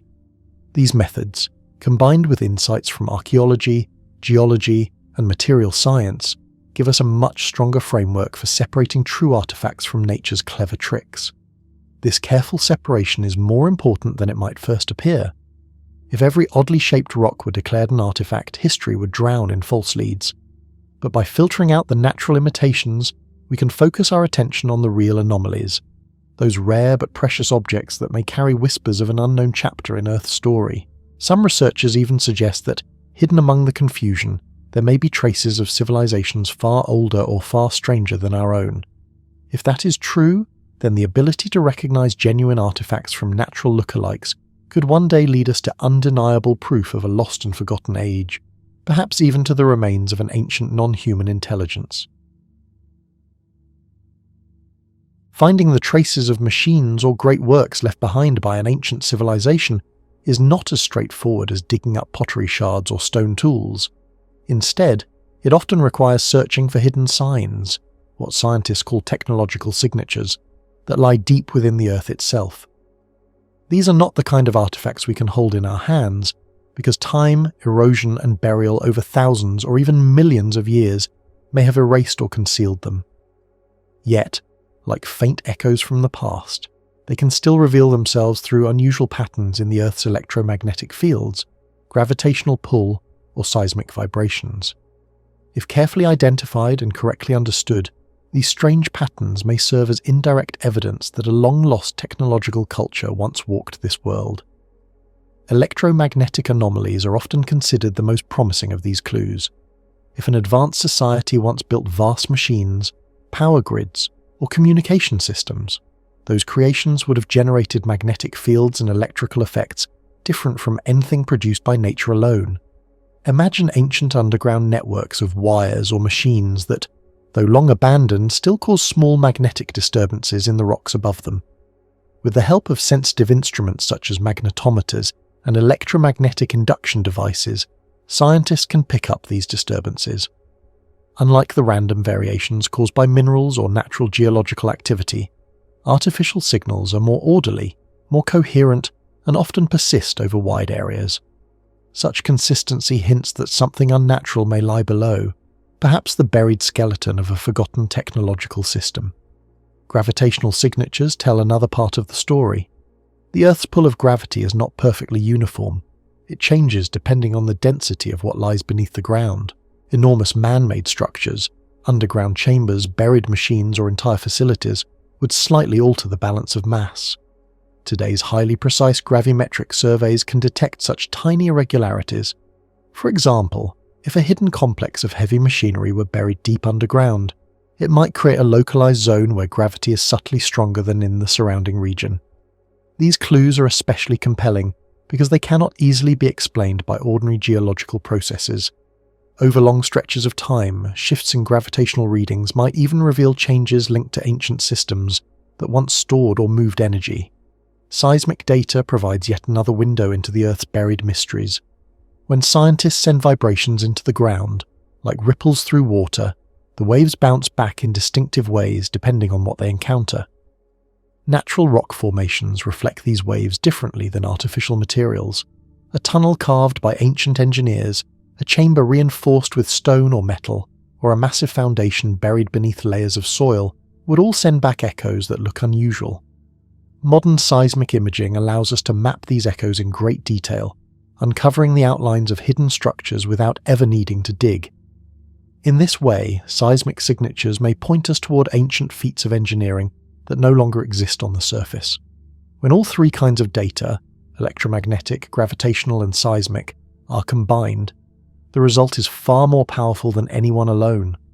Together, they create a pattern, a fingerprint of sorts, that can guide researchers toward places where ancient technology might still lie concealed. Even when no tools, ruins, or visible artifacts survive above ground, these invisible signs can whisper to us that something extraordinary once stood there. Such discoveries could forever change how we see our own history, suggesting that human civilization, or perhaps even non-human intelligence, reached levels of advancement long before our recorded past. Electromagnetic anomalies, in particular, can be striking. Imagine stumbling across an area where invisible waves, much like radio signals, are consistently out of place, too regular, too patterned to be natural. Such patterns might resemble the fields produced by energy grids or complex machines. If ancient civilizations tapped into electricity on a large scale, the ground beneath their cities or power stations might still carry echoes of their energy. Localized magnetic disturbances could hint at old power sources, hidden energy devices, or communication systems designed to transmit signals across vast distances. Gravitational anomalies add another layer of intrigue. Whenever scientists find persistent localized changes in gravity that do not match the surrounding rock formations, the possibility arises that something artificial may be buried there. This something might be a vast underground chamber, a collapsed facility for storing energy, or an accumulation of heavy materials deliberately placed. If the mass does not match natural explanations, like dense mineral veins or volcanic deposits, it raises the question, could it be the remains of advanced engineering? Seismic oddities are perhaps the most dramatic. Earthquakes and tectonic shifts have natural patterns, but sometimes scientists detect vibrations or rhythmic movements that do not fit those patterns. A steady pulsing, for example, might suggest the operation of a machine, or at least the fossilized imprint of one that once existed. Strange reflections in seismic surveys might reveal tunnels, vast chambers, or carefully layered structures. Some researchers have even suggested that certain resonant vibrations could be remnants of energy systems that once harnessed sound, pressure, or heat in ways we can scarcely imagine today. When these different anomalies are observed together, electromagnetic signals lining up with gravitational oddities, reinforced by seismic echoes, the likelihood of artificial origins grows stronger. It is as though the Earth itself is carrying memories, storing the footprints of forgotten technologies deep within its crust. This leads naturally to one of the most fascinating questions of all. What traces might be left behind by ancient energy sources? Unlike our modern world, which relies on steel wires, oil pipelines, and recognizable machines, a civilization that lived tens of thousands or even millions of years ago might have harnessed energy in ways unfamiliar to us. Instead of burning fuel or building nuclear reactors, they may have drawn power directly from the Earth, the Sun, or even forces we're only beginning to understand. For example, if they mastered geothermal energy, they could have redirected underground heat flows on a massive scale. Today, we might detect this as odd regions of warmth beneath the surface, or as strange mineral patterns formed by unusual heating processes. If they experimented with electromagnetic or radiative technologies, we might find rocks infused with rare isotopes or altered magnetic properties that do not fit natural explanations. Large stone structures aligned with the stars or Earth's magnetic field might also have been part of these systems. To us, they appear as mysterious monuments. But what if they once acted as energy collectors, transmission hubs, or even primitive power plants? Their deliberate alignment suggests more than decoration. It suggests purpose. Artifacts made of materials far ahead of their time could also provide evidence. Imagine discovering an ancient device forged from an alloy impossible to make with known ancient methods. Such an object might have been part of a battery, a regulator, or even a control unit for a long-forgotten power system. If authentic, it would rewrite our understanding of ancient metallurgy and engineering. Even after countless centuries, some energy systems could have left faint imprints still detectable today. Subtle disturbances in the Earth's magnetic field, unusual vibrations in rock layers, or chemical traces locked in minerals may be the last whispers of once thriving technologies. Sensitive modern instruments, capable of detecting the slightest irregularity, could pick up these whispers, allowing us to glimpse into a hidden chapter of the planet's technological past. And then there is the possibility of communication systems. If ancient people once stored knowledge using advanced methods, they might not have used clay tablets or ink on parchment. Instead, they could have experimented with exotic materials or even nanoscale storage. These methods would not leave behind scrolls or carvings, but could instead create subtle chemical or mineral signatures buried in the Earth's layers. If detected, these could represent ancient libraries encoded in ways beyond our current understanding. Altogether, these traces, magnetic anomalies, gravitational irregularities, seismic echoes, strange isotopic ratios, unusual alloys, and unexplained structures form a growing tapestry of possibility. Each clue is like a fragment of a larger story, hinting that our world may have hosted civilizations more advanced than we dare to imagine. One way to search for the fingerprints of a lost or ancient civilization is by looking deep into the smallest details of the Earth's chemistry and geology. Instead of searching only for large monuments or broken tools, scientists can examine tiny clues hidden in the form of unusual minerals or rare isotopes. These clues may come from the production of materials that nature alone would not normally create. For example, some advanced civilizations might have made nanomaterials, substances built at the scale of atoms and molecules. These could include tiny engineered particles or layered materials with properties far beyond what natural rocks and minerals possess. Such creations often leave behind chemical or isotopic patterns that stand out from the ordinary background of nature. Over thousands or even millions of years, these exotic materials could slowly change the chemistry of the soils and rocks where they were buried, creating unique signals. With today's powerful tools such as high-resolution spectrometers or mass spectrometers, scientists could detect those faint traces, much like a detective spotting a fingerprint on a piece of glass. In addition, materials like synthetic polymers or carbon-based nanostructures, things resembling sheets of graphene, could survive long enough to leave their mark. These might appear as odd organic or inorganic patterns inside sediments, whether in soils, stone layers, or even ancient ice. If such substances have lasted for thousands of years, they might still whisper stories of forgotten technologies. Advanced materials also behave in strange and fascinating ways when placed in the Earth's environment. Some nanostructures can actually speed up chemical changes, turning one mineral into another. They can even serve as seeds, or nucleation points, around which new crystals form. Under a microscope, these unusual microstructures would stand out clearly and could serve as indirect evidence that something artificial had once been present. It is also possible that if a long-gone civilization used electromagnetic waves or sound vibrations to communicate, the materials they built might still carry faint scars of those signals.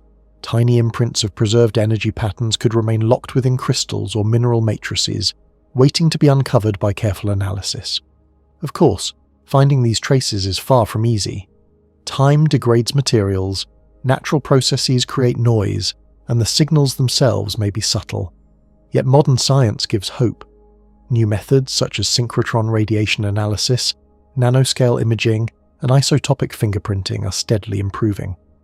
With these tools, researchers are pushing closer to the possibility of uncovering fragments of ancient communication systems, data storage methods, or advanced nanotechnology buried in the Earth's crust. Nanotechnology and advanced materials are special because they carry physical and chemical traits unlike anything naturally produced on Earth. Whereas ordinary rocks and metals form slowly through heat, pressure, and chemical reactions, human-made or intelligent-made materials often require controlled conditions, rare elements, or precise isotopic balances. If such materials were ever created and used on a large scale in the distant past, whether through industry, waste, or even accidents, they could leave behind quiet but unmistakable signatures. These might lie in sediment layers, frozen in ice cores, or trapped in mineral veins. One key marker is the unusual isotopic ratios or crystal structures found in nanomaterials. If a particle was deliberately engineered with a specific isotopic mix, or coated in a special way, it could resist the normal breakdown that nature causes. Such particles might survive for many thousands of years, preserved inside layers of soil or stone. These hidden grains would then act as a geological fingerprint, pointing back to technological activity. In the same way, strange composites or alloys, unknown to natural processes, might transform over time but still leave behind unique mineral patterns that could be spotted through geochemical tests. The real challenge lies in separating what is natural from what might be artificial. The Earth is full of oddities, minerals shaped by pressure, temperature, or ancient biological life. Some of these naturally form repeating patterns, layered structures, or striking symmetries that could easily be mistaken for technology. That is why scientists rely on high-resolution tools such as electron microscopes, advanced spectrometers, and synchrotron-based imaging. By looking closer, and in more detail than ever before, they hope to filter out nature's imitations and reveal any possible technological signals that might predate our civilization. As technology advances, researchers can now study geological archives that have remained untouched for millions of years. Ice cores, sedimentary rock layers, and preserved mineral deposits act as time capsules. If advanced materials were once spread across the Earth, these archives may still hold the evidence. The hunt is for anomalies, unusual patterns of elements, odd isotopic ratios, or mineral shapes that defy natural explanation. This pursuit raises another question. How can we combine Earth-based studies with tools that allow us to see from above? This is where satellite imaging and remote sensing step in. These modern technologies have completely changed how we search for hidden civilizations. Satellites give us a bird's-eye view of the planet, scanning deserts, oceans, forests, and mountains where humans cannot easily go. Using multispectral and hyperspectral cameras, satellites can detect subtle differences in minerals, soils, and surface patterns, differences that could signal the remains of ancient machines, roads, or buried structures. Thermal sensors can even detect traces of heat left behind by long-vanished energy sources. Remote sensing is especially useful for spotting shapes and geometries that nature almost never makes. Straight lines, perfect rectangles, or evenly spaced patterns stand out sharply against the irregularity of natural geology.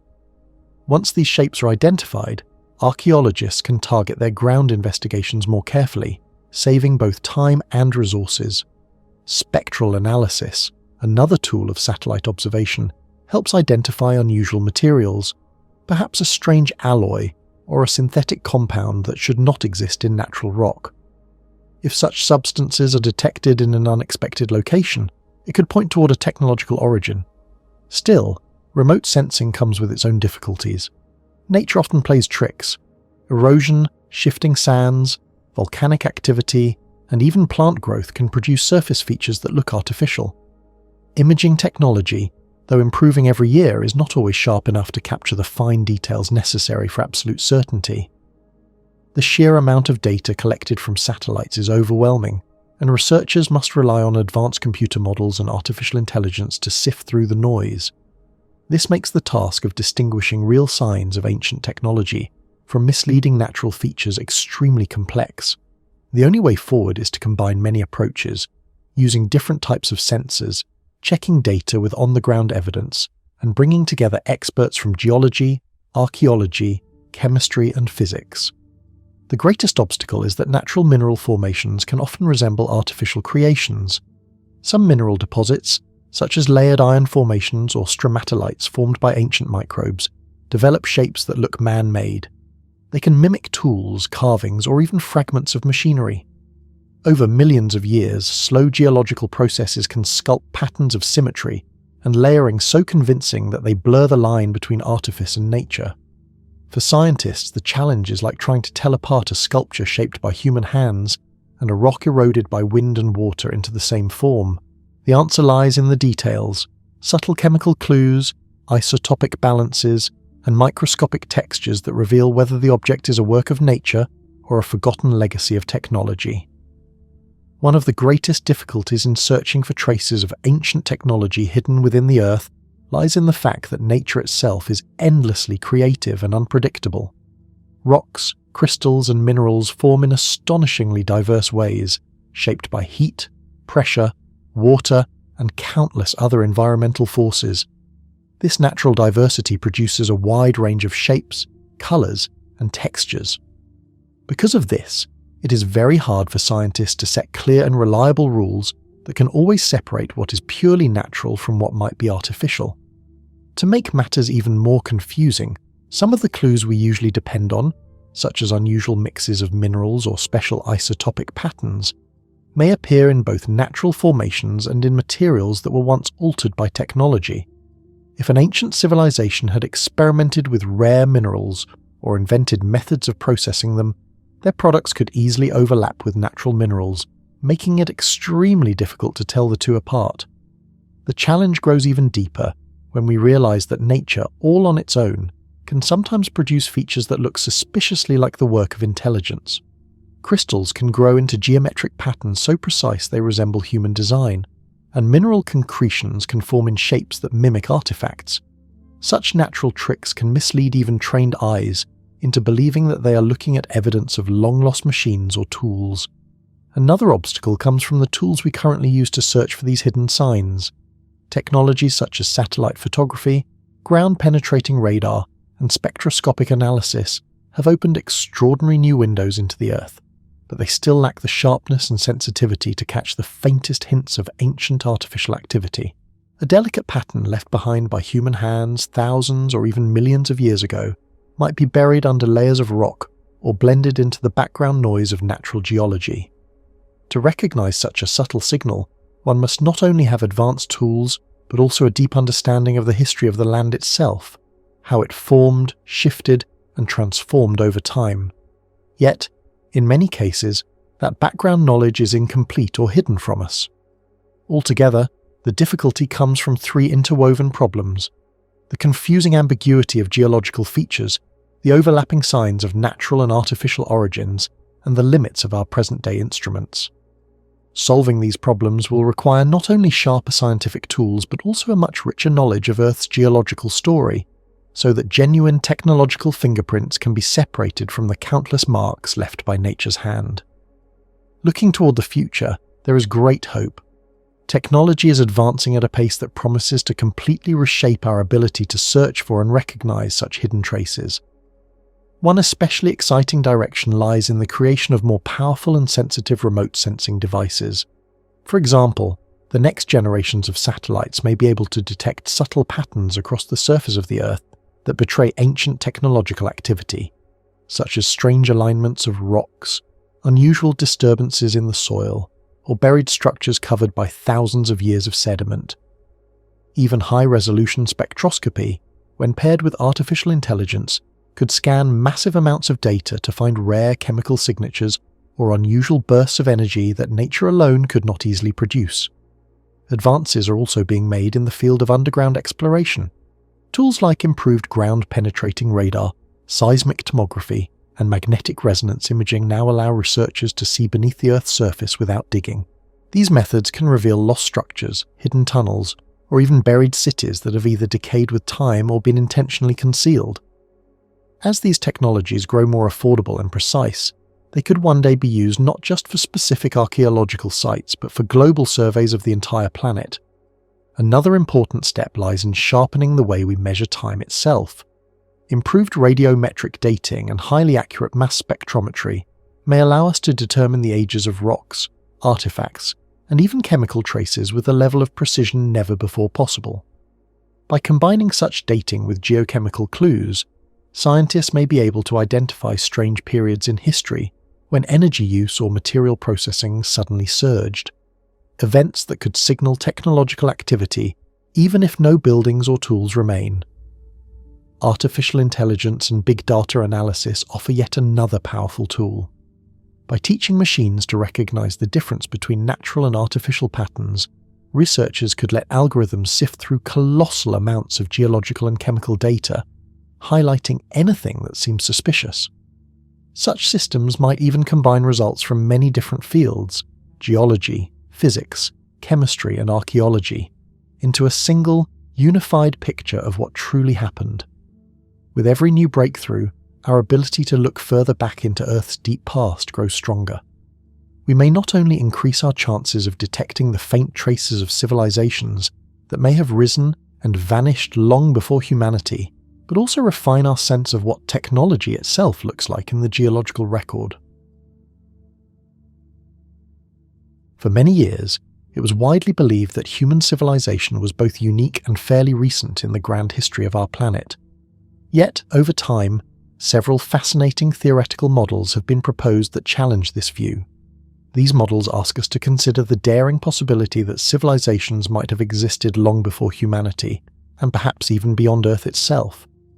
To build such ideas, scholars and scientists draw upon knowledge from many different fields: geology, archaeology, astrophysics, and evolutionary biology, piecing them together like threads in a vast tapestry of speculation.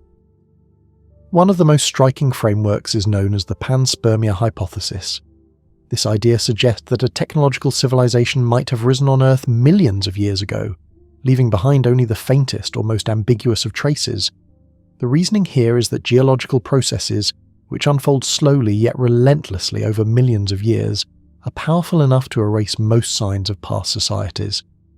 Instead of obvious ruins, such a civilization would likely be remembered only through subtle clues. Strange isotopic ratios in rocks, unusual mineral deposits, or fossilized objects that look suspiciously like remnants of technology, but are difficult to separate from natural formations. This hypothesis challenges researchers to look again at Earth's layers of stone, searching for overlooked or hidden evidence that might whisper of an ancient, forgotten people. Another compelling model imagines history not as a single straight line leading only to humans, but as a great cycle. According to this view, multiple civilizations could have risen and fallen over the immense span of deep time. Some might have achieved remarkable technological heights, only to collapse and vanish, their traces eroded by wind, buried under seas, or swallowed by shifting continents. This cyclical perspective suggests that Earth's story could be far richer and more dramatic than we currently realize. It also introduces the idea of planetary resilience, that the Earth itself, through processes such as plate tectonics, volcanic activity, or sweeping climate shifts, can cleanse its surface of nearly all signs of what once stood upon it. Other models go even further, looking beyond our world to the wider cosmos. They ask us to imagine intelligent civilizations that might have flourished on distant planets or moons long before humans ever walked the Earth. Astrophysical studies have revealed that habitable conditions could have existed elsewhere in the galaxy for billions of years, meaning that countless opportunities for life, and perhaps advanced life, have already come and gone. If so, then we may not be the first, nor the only, but simply the latest in a much older and larger cosmic story. Taken together, these models expand our vision of civilization. They suggest that the timeline of intelligence may be far longer and more intricate than we once believed, woven across both geological and cosmic scales. They encourage scientists to refine their tools of detection, to search not only for fresh signs of life, but also for ancient fingerprints that time has tried to erase. To do this, researchers must consider how planetary, biological, and technological factors intertwine. Planets themselves provide the foundation. Their climate, tectonic activity, atmosphere, magnetic fields, and orbits determine whether life can begin and endure. Biology adds another layer, exploring how life adapts, evolves, and reshapes its environment through cycles of carbon, oxygen, and other elements. Technology, in turn, leaves marks of its own, whether through energy use, pollution, or durable materials that might survive long after the civilization itself disappears. Together, these factors create a web of cause and effect, shaping when civilizations can rise, how long they may endure, and what traces they might leave behind. The implications of this research are profound. If civilizations may have existed long before us, then habitability itself is not something fixed, but something that changes over time. A planet could host multiple waves of life, with each flourishing under different conditions and each vulnerable to catastrophes like asteroid impacts, volcanic outbursts, or runaway climate change. This means that worlds might be far more capable of sustaining life than we assumed, but also that the survival of civilizations depends on resilience, adaptability, and sometimes sheer luck. Such ideas also breathe new life into the famous puzzle known as the Fermi paradox, the haunting question of why, in a universe so vast and ancient, we have not yet found clear evidence of others. Perhaps civilizations are indeed common, but short-lived, swept away before they can reach across the stars. Or perhaps they leave behind traces so faint and subtle that only the most careful and determined eyes can recognize them. Throughout history and in the wider imagination of science, one recurring theme that captures both wonder and unease is the question of how long civilizations can truly last. The idea of technological longevity is at the heart of many models that try to explain not only the fate of human society, but also the possible rise and fall of civilizations beyond our world. These models suggest that civilizations, whether on Earth or scattered across the stars, often carry within themselves the seeds of their own downfall. Environmental destruction, social unrest, or even exhaustion with technology can gradually weaken them until they collapse. If most civilizations are short-lived and unable to maintain their progress long enough to send out clear, lasting signals into the cosmos, then this could explain why we look out into the universe and hear only silence. In this way, The famous Fermi paradox, that haunting question of where is everybody, may not point to a lonely universe at all, but instead to a universe filled with civilizations that flare up brightly and then vanish before anyone else can notice. Within this line of thought lies the powerful concept of the Great Filter. A great filter is any obstacle, often catastrophic, that prevents civilizations from advancing to the stage of widespread interstellar communication or colonization. These filters may take the form of immense disasters. A supervolcanic eruption could darken skies and starve societies of food. A massive asteroid impact could obliterate whole regions of a planet. Or a global pandemic could wipe out populations and dismantle infrastructures. Each event has the potential to strike like a cosmic reset button, throwing civilizations backward or wiping them out completely. If these catastrophes occur often enough, they might explain why civilizations are so rarely able to grow stable or advanced enough to leave lasting traces across cosmic time. Civilizations may, in effect, appear like shooting stars, brilliant for a moment but quickly gone. Even when disaster does not destroy them, some civilizations might choose silence. They may deliberately avoid broadcasting signals out of fear that other, more powerful beings could harm them. Or perhaps they follow a philosophical principle, deciding that non-interference and quiet observation is wiser than calling out into the unknown. Such choices, whether intentional or accidental, would deepen the silence we perceive. The combination of natural cataclysms and deliberate secrecy could greatly reduce the chances that we ever hear from another intelligent species. This way of thinking tells a story not of a barren universe, but of one full of fragile civilizations that rise, struggle, and fall, often undone by forces both within and beyond their control. It reminds us that the survival of any society depends on its ability to navigate these storms, and it places catastrophic events at the center of the story of civilizations, both human and possible pre-human, both terrestrial and extraterrestrial. Throughout the past, catastrophic events have indeed acted as turning points for human civilizations.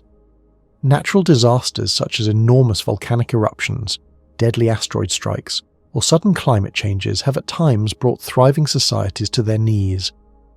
In the immediate aftermath of such events, destruction often reigns. Cities may crumble, fields may wither, and populations may scatter or perish. The collapse of social order and the loss of hard-won knowledge can send societies into centuries of regression. What was once carefully built over generations may vanish in a single generation. Yet catastrophe is not only an ending, it can also be a beginning. Fertile volcanic soils left behind after an eruption may nurture new fields of crops, encouraging the growth of new societies where old ones once stood. Climate shifts may force communities to migrate and adapt, sparking fresh innovations or unexpected cultural blends. In this way, disasters play a paradoxical role. They destroy, but they also create. They tear down structures but open the path to transformation. They can make room for entirely new civilizations to emerge from the ashes of the old. The timing and repetition of these disasters are important. If catastrophes are too frequent, they may trap societies in endless cycles of rebuilding, preventing them from ever achieving lasting stability. If they are rare but immensely destructive, they may explain why some civilizations vanish abruptly, leaving behind only faint or puzzling traces. Archaeologists often face this puzzle today, because the remnants of past civilizations are not always preserved neatly. Over tens of thousands of years, wind, rain, rivers, shifting tectonic plates, and the slow march of sediment bury or erase the evidence. What remains may be scattered fragments or faint imprints, easily overlooked or misinterpreted. This raises a haunting question. Could the same processes explain why we have found no clear signs of civilizations that may have existed before humans? Some theories suggest that advanced pre-human civilizations could have flourished in deep antiquity, only to be swept away by catastrophic resets. If they built underground structures, or if their cities now lie beneath ancient seas, they may be nearly invisible to modern detection. If they crafted their tools from resilient materials or lived in cycles of destruction and renewal, they may have left behind little more than riddles in the stone. Catastrophic events such as massive volcanic eruptions, enormous asteroid strikes, or abrupt climate upheavals may have acted like a planetary eraser. clearing away technological traces as if they had never existed. The Earth's surface, constantly reshaped by geology and time, may have hidden or obliterated whatever fragments were once left behind. Other possibilities are more subtle. Perhaps these civilizations practiced bioengineering or environmental modification, leaving behind chemical or mineral fingerprints so faint that they blend seamlessly into the background of natural processes. A shift in the chemical composition of sediments, for example, could easily be mistaken for a natural change rather than evidence of deliberate design. In this way, signs of advanced life might be hiding in plain sight, disguised as ordinary geology. The challenge is that our tools and methods for searching are limited. The Earth's geological record is patchy and ever-changing. Erosion wears away, tectonic plates bury, and chemical reactions alter what remains. Hunting for signs of lost civilizations is like searching for a single grain of sand in an endless desert. Without unmistakable artifacts, we are left with indirect evidence that is always open to interpretation and always at risk of being dismissed as coincidence or a mistake. To truly test these models, we must balance imagination with rigor. We must expand our ways of thinking while refining our scientific tools. Only by being open to possibility yet cautious with proof can we explore this great mystery. The rise and fall of civilizations, both human and perhaps far older, whose voices may have been lost in the roar of catastrophe and the silence of time. Trying to prove or disprove the idea that civilizations may have existed before humans, or that there may even have been non-human civilizations, comes with enormous scientific and philosophical challenges. One of the greatest problems is the lack, or even complete absence, of solid physical evidence. With ordinary archaeology, we can dig up pottery, tools, bones, or buildings, and then test them using radiometric dating, material analysis, and context from the site. But when it comes to the possibility of very ancient, technologically advanced civilizations, the supposed remains are often mysterious, difficult to identify, or so similar to natural rock formations that they can easily be dismissed as products of nature rather than the work of intelligence. A mountain ridge that looks like a ruined wall, or a strange pattern in the rocks that could be interpreted as artificial, may just as well be the result of natural forces. This makes finding undeniable proof almost impossible. From a scientific point of view, the challenge grows even more complicated because such investigations must combine knowledge from many different fields. Geologists, climatologists, archaeologists, and astrophysicists all need to work together to decide whether something unusual in the Earth's layers is natural or truly anomalous.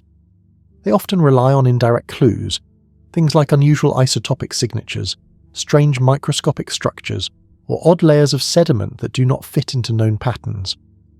But the methods of interpreting such signals are still being developed, and there is always the danger of confirmation bias. That is, seeing what one wants to see rather than what is actually there. On top of this, the timescales involved are vast, stretching back hundreds of thousands, or even millions of years. Dating anything across such immense spans of time is very difficult, and even if something is found, placing it within the correct historical or environmental context is a major challenge. On the philosophical side, these ideas shake the very foundations of how we see ourselves. Human beings like to think of themselves as unique, as the crown of evolution, and as the first and only species to build advanced civilizations. These models ask us to question whether that belief is truly justified. They also raise deep questions about what counts as evidence, and whether our scientific methods are flexible enough to accept completely different stories of history. It is also possible that traces of past civilizations may have been wiped out by time, hidden beneath the earth, or simply not yet discovered. If so, then we may have reached the limits of what we are capable of knowing. The human tendency toward anthropocentrism, the habit of seeing humanity as the center of everything, might also make it harder for us to approach these questions with open minds. Another challenge is that these theories are highly speculative, and speculation often runs into the problem of scientific legitimacy. In science, a hypothesis must be testable and falsifiable in order to be considered valid. But when evidence is rare, ambiguous, or impossible to separate from natural processes, testing becomes extremely difficult. This means that researchers must be very careful, using strict methods and encouraging open debate if they hope to evaluate whether such extraordinary claims hold any weight. Looking to the future, discoveries may either strengthen or weaken these models. New technologies such as advanced deep-sea exploration, satellite imaging, and more precise forms of radiometric dating could reveal evidence that has so far remained hidden. For instance, entire archaeological sites that now lie submerged beneath oceans might be mapped in detail with high-resolution sonar, uncovering structures or artifacts that existed long before any known civilization.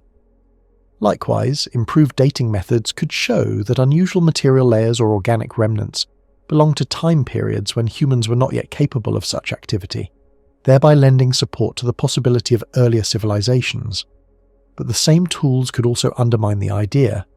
If scientists search thoroughly, across the seas, deep underground, and in the skies, yet fail to find convincing evidence, this absence could reinforce the view that humanity truly is unique.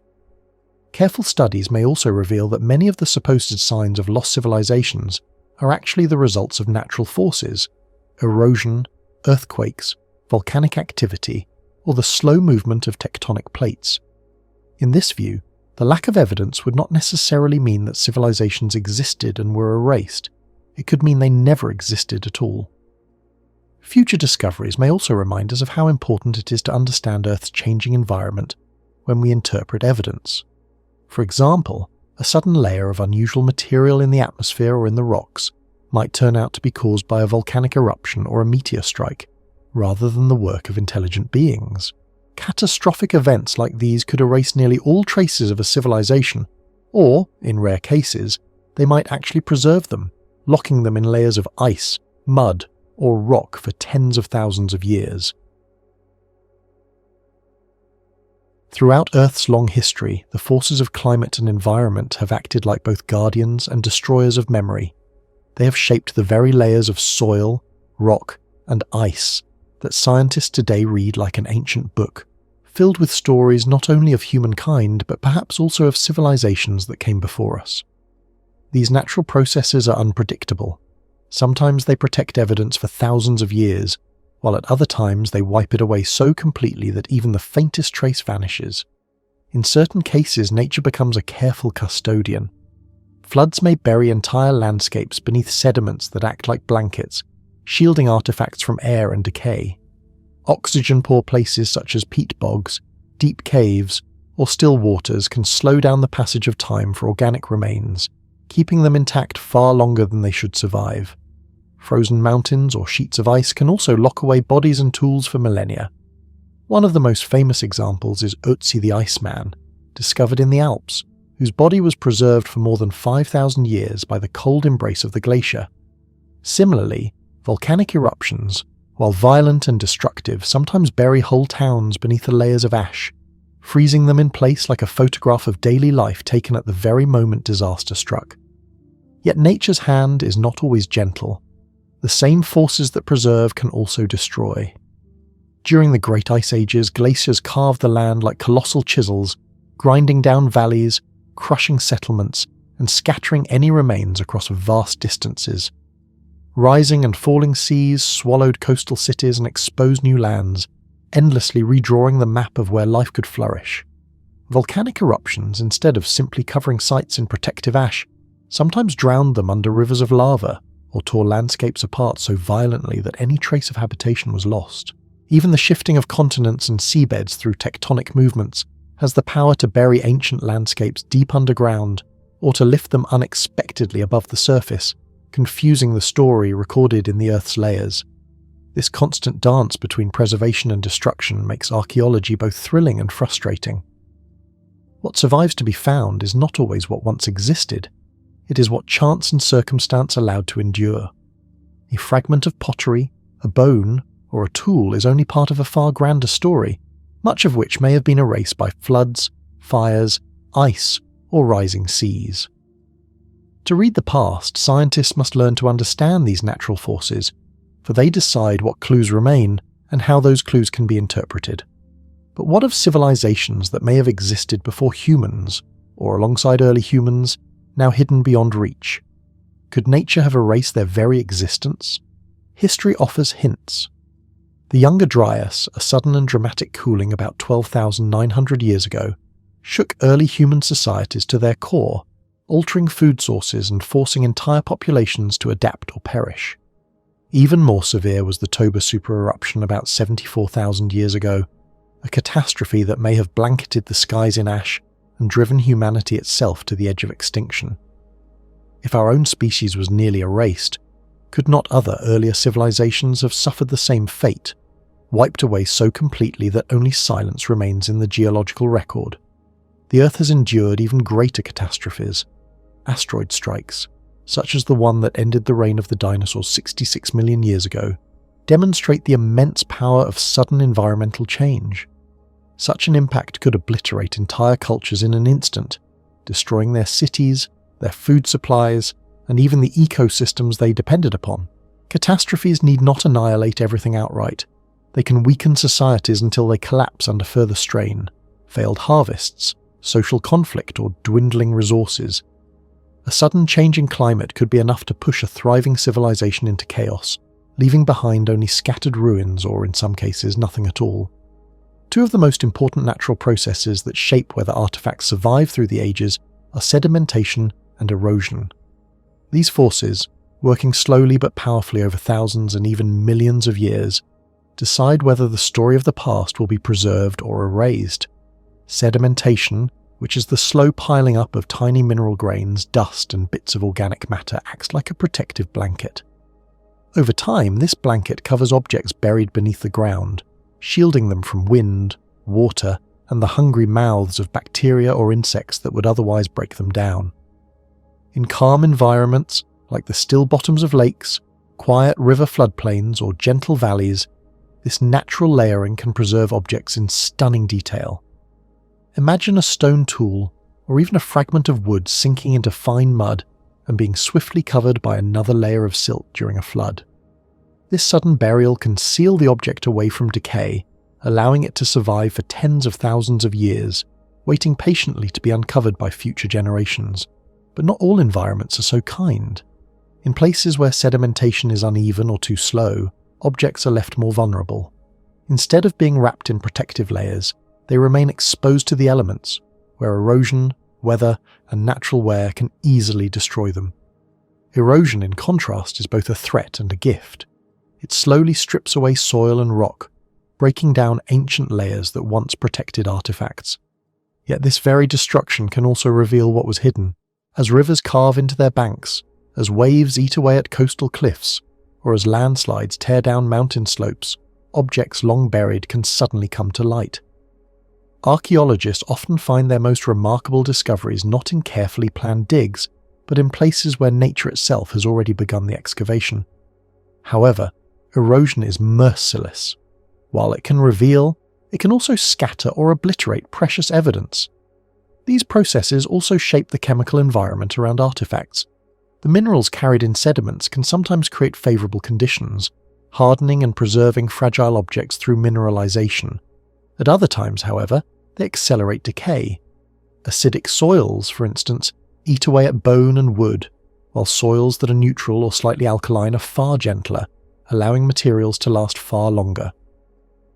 For archaeologists, understanding these processes is not just useful, it is essential. They determine where ancient objects might still be waiting to be found and how those objects have been altered by time. Recognizing the signs of old floods, ancient landslides, or long periods of erosion can guide researchers to the most promising places to dig. Yet there is another layer of complexity, the role of natural resource deposits. Mineral veins, coal seams, and even underground water can either hide or reveal the fingerprints of ancient activity. When people of the distant past mined or altered these resources, they often left subtle signs, shaped rocks, strange concentrations of elements, or layers of slag and debris from their work. Today, scientists using advanced techniques can detect these patterns, uncovering stories of mining and resource use that stretch back thousands of years. In some cases, these deposits even act like natural safes, preserving artifacts or structures deep within them as though locking them away in stone. At the same time, resource deposits can just as easily bury or distort evidence, blending the traces of human activity with the raw forces of geology. A site that once bustled with miners may now look no different from a natural rock seam. Furthermore, areas rich in resources have always attracted people, but the very act of exploiting those resources often damaged or destroyed the archaeological record. Tools, pottery, and even bones may have been swept aside, broken, or buried deeper than ever before. And yet, in certain special environments, such as peat bogs or mineral-heavy lakes, the same conditions that destroyed evidence elsewhere have preserved organic remains with astonishing detail. From wooden tools to fragments of clothing, and even the soft tissues of ancient people. This complex relationship between Earth's resources and humanity's traces shows why archaeologists must combine many fields – geology, chemistry, climatology, and history – to properly read the land. Every layer of soil, every seam of rock, every trace of minerals may be holding secrets of ancient lives that still wait to be discovered. To make this search even more powerful, researchers now turn to climate models, which act as windows into the ancient Earth. These models, built from geological and biological records, allow scientists to recreate past environments. By doing so, they can predict where people might once have lived, hunted, or farmed, even if those landscapes have long since vanished beneath deserts, seas, or forests. For example, climate reconstructions can reveal where rivers once flowed, where fertile lands once stretched, or where lakes once supported thriving communities. Climate models also help explain why certain places preserve evidence better than others. By studying how ancient floods, droughts, or storms shifted sediments, scientists can identify areas where artifacts are more likely to remain intact.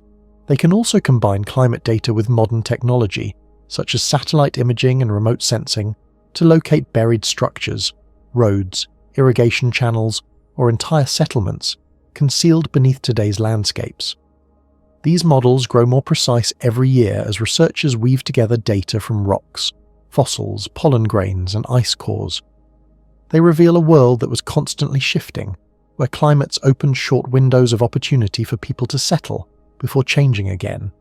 And in those shifting environments lie the clues to civilizations we have yet to uncover. The Earth, with its endless cycles of burial and erosion, destruction and preservation, is like a restless storyteller. Sometimes it hides the past in deep silence, and sometimes it whispers it back to us through a crumbling cliff, a buried tool, or a preserved body lifted from a peat bog.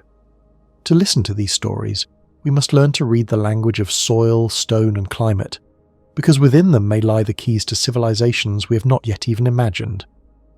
Here's a rewritten version of your extract in simpler, more elaborate, and more engaging language, with all numbers and dates written out in words. As we grow in our understanding of how climate has shaped human survival and settlement throughout history, the models that study these patterns are becoming more and more important. They do not simply look backward, they act as guides for where traces of ancient civilizations may still lie hidden beneath the surface of the Earth. These models suggest that entire forgotten chapters of humanity's story might still be waiting to be discovered, especially in places where shifting climates either preserved precious remains or swept them away without a trace. This pursuit highlights just how vital it is to bring together climate science and archaeology, for the very changes in the Earth's atmosphere and weather may determine how well we can continue to uncover and understand the most distant pages of our past. Looking ahead, the climate changes of the future bring with them both serious dangers and fascinating opportunities for unearthing long-lost civilizations. As the world warms, ice that has covered ancient landscapes for thousands of years melts away, seas rise and fall, and rivers change their paths. In some cases, landscapes that once concealed human history may reveal their secrets, exposing settlements, tools, or even frozen remains. Yet at the same time, these changes can destroy what they uncover. Fragile artifacts once perfectly sealed in frozen or dry environments may crumble under new exposure to wind, water, and living organisms. For instance, the rapid retreat of polar ice is already exposing sites once locked in ice for millennia, offering glimpses of people who lived in unimaginably distant times. But with exposure comes danger, for the very forces that reveal these relics can also destroy them forever. Rainfall patterns too are shifting, storms grow stronger, and floods and landslides can sweep away entire sites that once told the story of early humanity. Where once neat layers of soil and sediment preserved an unbroken timeline of the past, violent waters may now scatter or bury evidence beyond recognition, and yet, in dry desert regions, a lack of moisture may do the opposite, allowing wood, textiles, and even food to survive where in wetter climates they would have long since rotted away. Thus, climate change acts as both a destroyer and a preserver, reshaping the very ground beneath us and changing the odds of what we might still find. The effects go beyond the physical. As climates shift, they change where archaeologists must look, and which places might still hold treasures of the past. Places once thought barren, like dry deserts or frozen tundra, may turn out to be some of the richest storehouses of memory, waiting only for the right conditions to be revealed. Yet new challenges also rise up. Salt levels in soil may grow too high, frozen ground may melt into mud, and storms may make excavation all but impossible. Every discovery, therefore, comes with new risks and uncertainties. This ever-changing relationship between climate and archaeology reminds us of the need for urgency. The Earth is shifting faster now than in many ages past, and without swift, careful work, countless traces of ancient humanity may vanish before our eyes. Scientists and archaeologists must adapt their tools and methods to keep pace with the changes, recording and preserving what they can before it is lost forever. In this sense, climate change is not only a threat but also a call to action, pushing us to rethink how we search for, protect, and interpret the fragile remains of human history. Looking back through time, the lessons of past civilizations shine brightly. Many of the world's greatest societies, from the mighty builders of Mesopotamia to the intricate city-states of the Maya, rose and fell in rhythm with the climate around them. Periods of drought, floods, or exhausted farmlands often brought not only hardship but also collapse. These examples remind us that no civilization, however powerful, is beyond the reach of nature's hand. One of the strongest lessons is adaptability. Civilizations that learn to change with the environment by adjusting farming methods, conserving resources, or even reshaping their social structures often endured. Those that ignored the warning signs of drought, soil exhaustion, or ecological imbalance usually declined.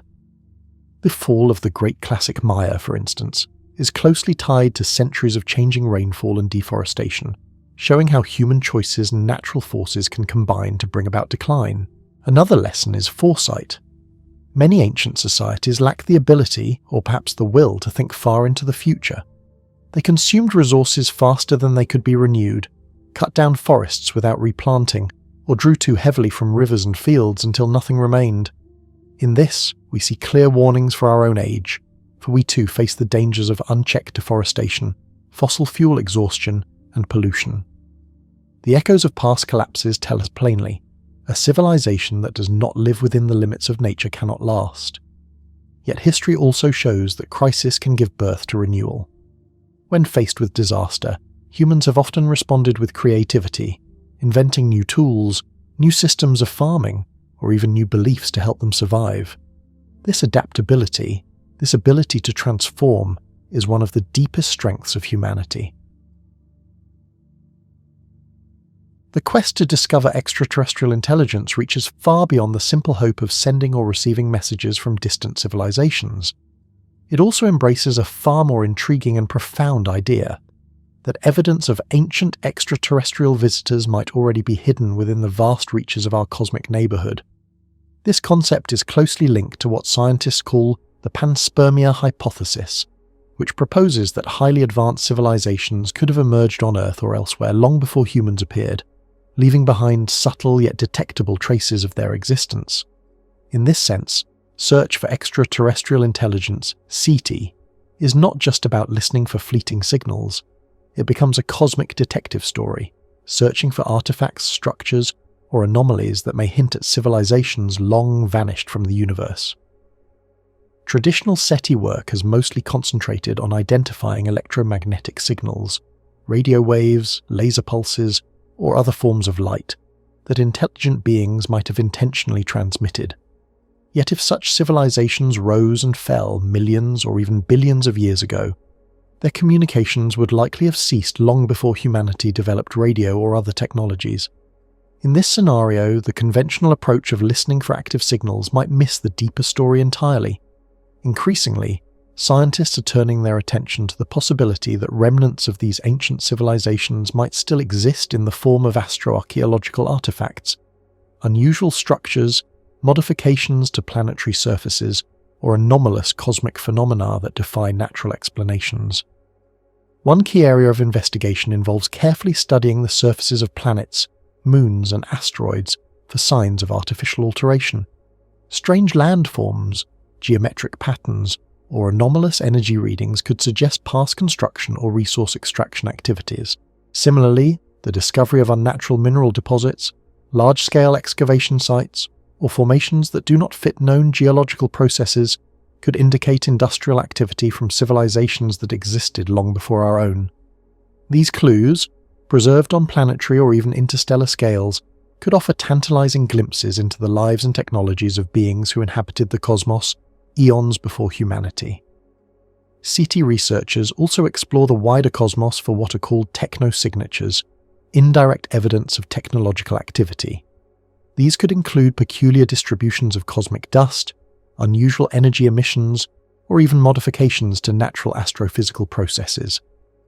Hypothetical megastructures such as Dyson spheres or Dyson swarms designed to capture energy from stars could, if built in the distant past, still leave detectable traces for us to observe. Beyond planets and stars, some efforts focus on artifacts or signals from artificial objects drifting through space, probes, satellites, or debris from interstellar voyages that may have reached our solar system or even Earth. If civilizations once explored or colonized other star systems, relics of their journeys could still wander silently through the galaxy, waiting to reveal the story of their creators. In essence, searching for ancient extraterrestrial civilizations demands a multi-layered approach. It combines traditional SETI methods with innovative searches for relics, artifacts, and anomalous signals, turning the study of the universe into a vast archaeological expedition. Rather than focusing solely on messages from the stars, scientists now aim to uncover evidence of long-lost civilizations that might have left subtle but enduring footprints across time and space. Detecting these signals or relics requires a deep understanding of both astrophysical phenomena and the types of signatures advanced civilizations could leave behind. Unlike modern technological signals, which are often strong, brief, and high energy, the remnants of civilizations from millions or billions of years ago would likely be faint, scattered, and hidden within planetary or cosmic environments. One important clue could be anomalous electromagnetic signals coming from specific regions of space. While SETI traditionally searches for intentional beacons or communication attempts, ancient civilizations might have produced more passive signals, subtle emissions that blend into the cosmic background. For instance, faint radio or laser emissions that do not match natural sources like pulsars or quasars could hint at past technological activity. These signals would be weak, sporadic, or deeply embedded, demanding sophisticated analytical techniques to uncover them. Another avenue is the search for unusual physical structures or anomalies on celestial surfaces. Large, geometric formations on asteroids, moons, or planets, resembling megastructures, might point to engineering undertaken by intelligent beings. These constructions could have served as resource extraction facilities, habitats, or scientific instruments, leaving behind enduring evidence of civilizations that existed long before humans walked the Earth. Discovering them requires advanced imaging and remote sensing technologies capable of detecting subtle irregularities on or beneath planetary surfaces. Analyzing cosmic dust and meteorites also offers promising insights. Unusual isotopic ratios, the presence of rare metals, or non-natural compounds could indicate materials manufactured or manipulated by intelligent beings. Such artifacts might have been transported to Earth through meteorites or space debris, concealing a cosmic story in the very materials that fall from the sky. Despite these possibilities, distinguishing genuine extraterrestrial artifacts from natural phenomena remains a significant challenge.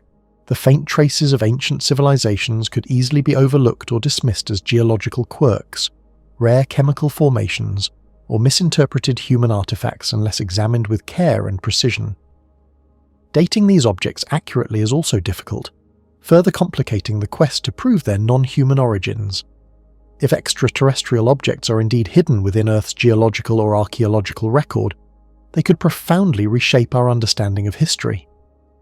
Unlike familiar human-made artifacts, these objects might display technological or material properties that seem impossible for ancient civilizations to produce.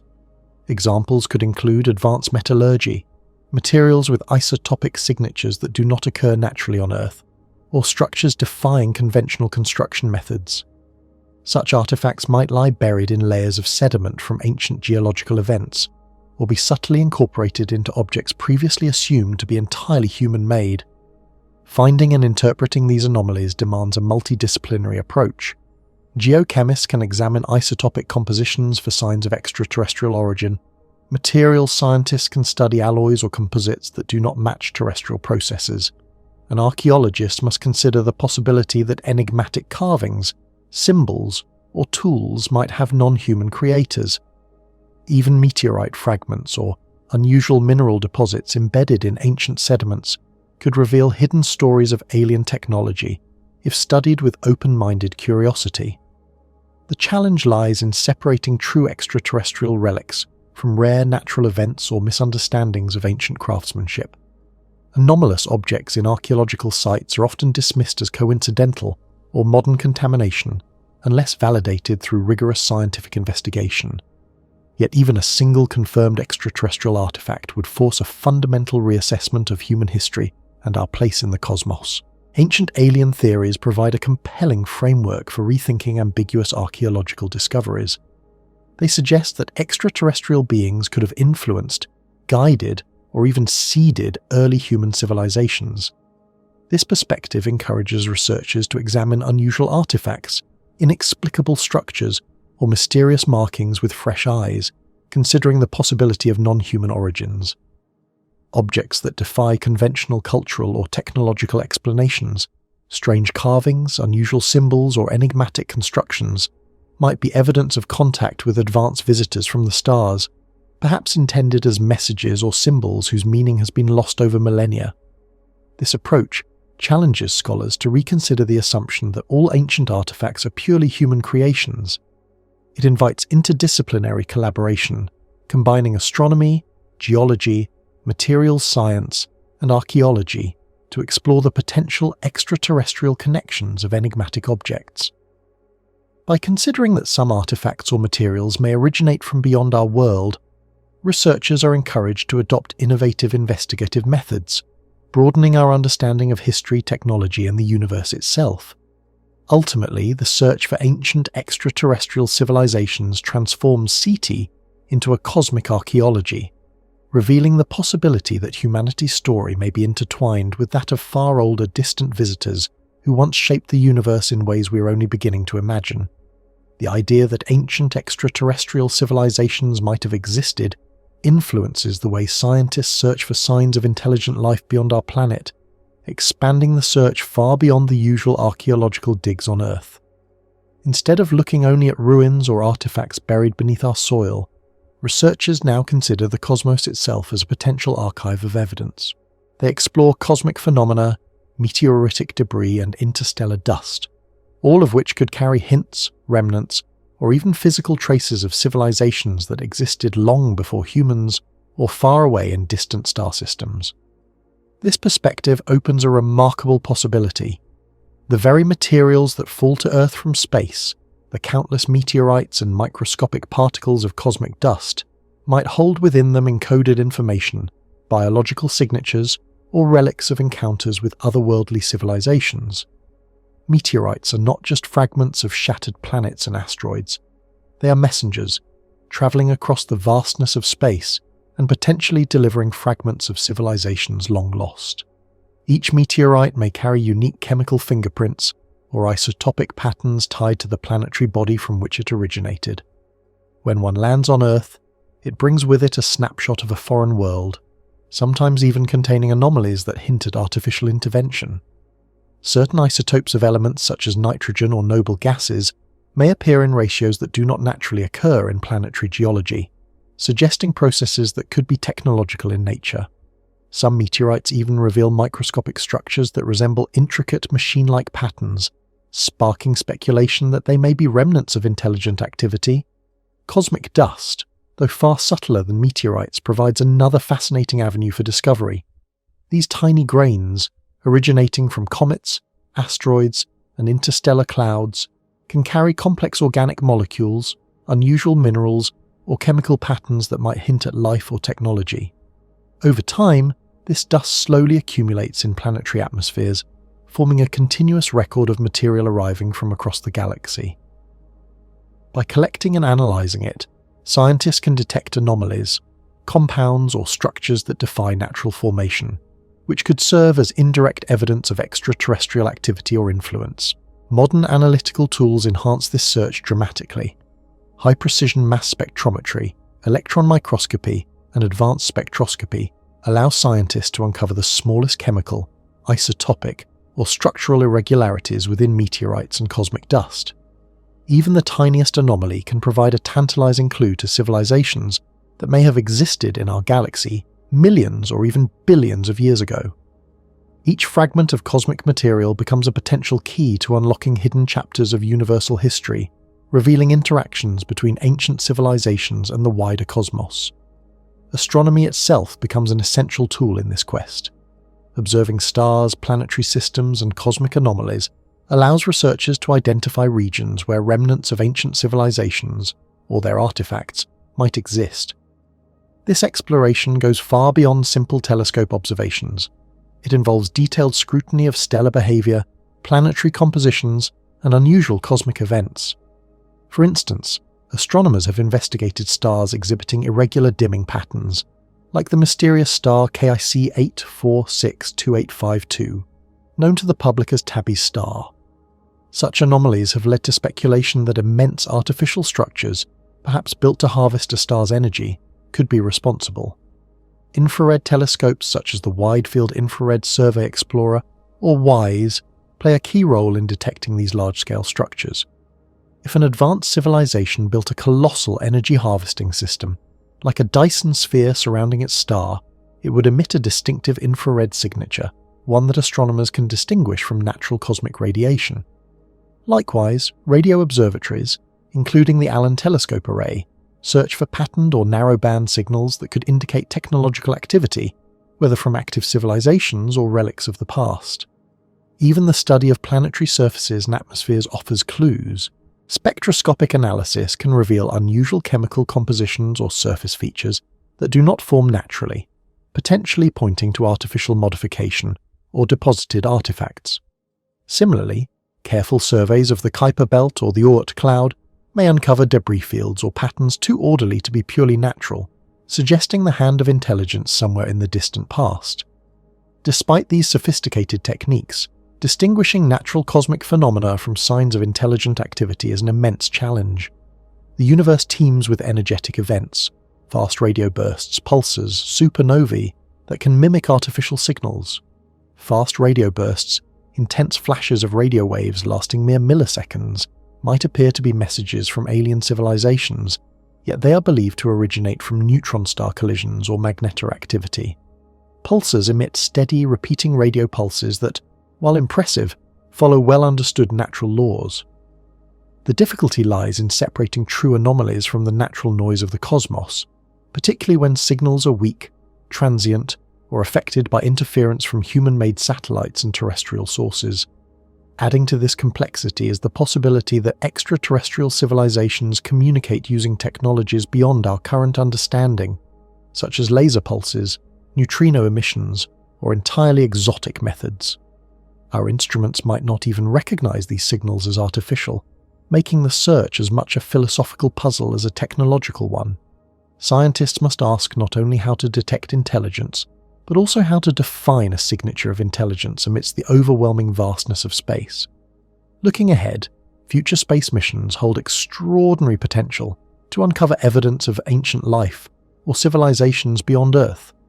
Advanced spectrometers, robotic explorers, and remote sensing technologies could revolutionize our understanding of extraterrestrial history. Missions to icy moons such as Europa or Enceladus, which harbor subsurface oceans, might detect biosignatures or technosignatures, traces of life or technological activity, hinting at civilizations that once thrived beneath the ice, hidden for countless millennia. Each step into the cosmos brings the possibility of discovering not only life, but the profound story of civilizations that predated or paralleled our own, whispering secrets through the stars. In a similar vein, missions to Mars are continuing with great determination to uncover signs of ancient life, paying special attention to fossilized microorganisms that may have been preserved in the planet's oldest layers of sediment. If scientists were to find complex organic molecules, chemical compounds associated with life, or other biological indicators, it could point to the astonishing possibility that life, perhaps even forms of civilization, emerged independently on worlds beyond Earth. Looking farther afield, astronomers peering at planets orbiting distant stars are increasingly able to study the composition of alien atmospheres. They search for unusual chemical patterns, like traces of industrial pollutants or artificial light, that might signal the presence of technological activity in the past. Discovering such evidence would represent a moment of extraordinary significance, suggesting that intelligent societies may have once thrived elsewhere in the cosmos, leaving behind detectable footprints for us to find. Beyond studying distant planets, the hunt for physical artifacts of extraterrestrial origin remains a central focus of future exploration. Scientists are considering possibilities as grand as alien megastructures or mysterious radio signals that defy natural explanation. As our tools for detection become ever more sensitive and precise, the chance of uncovering remnants of ancient civilizations, whether through massive constructions, subtle energy signatures, or other forms of cosmic evidence, grows steadily more plausible. Such discoveries could reveal societies that existed millions or even billions of years ago, their legacies preserved across the unfathomable stretches of time and space. Yet these endeavours face a formidable challenge, telling the difference between genuine signs of alien civilization and natural processes or misleading false positives. Establishing strict standards and drawing upon knowledge from multiple scientific disciplines will be essential for interpreting any findings with confidence. The potential revelation of ancient extraterrestrial civilizations would not merely answer profound questions about how common life is in the universe, it would also transform our understanding of humanity's place in the grand cosmic story.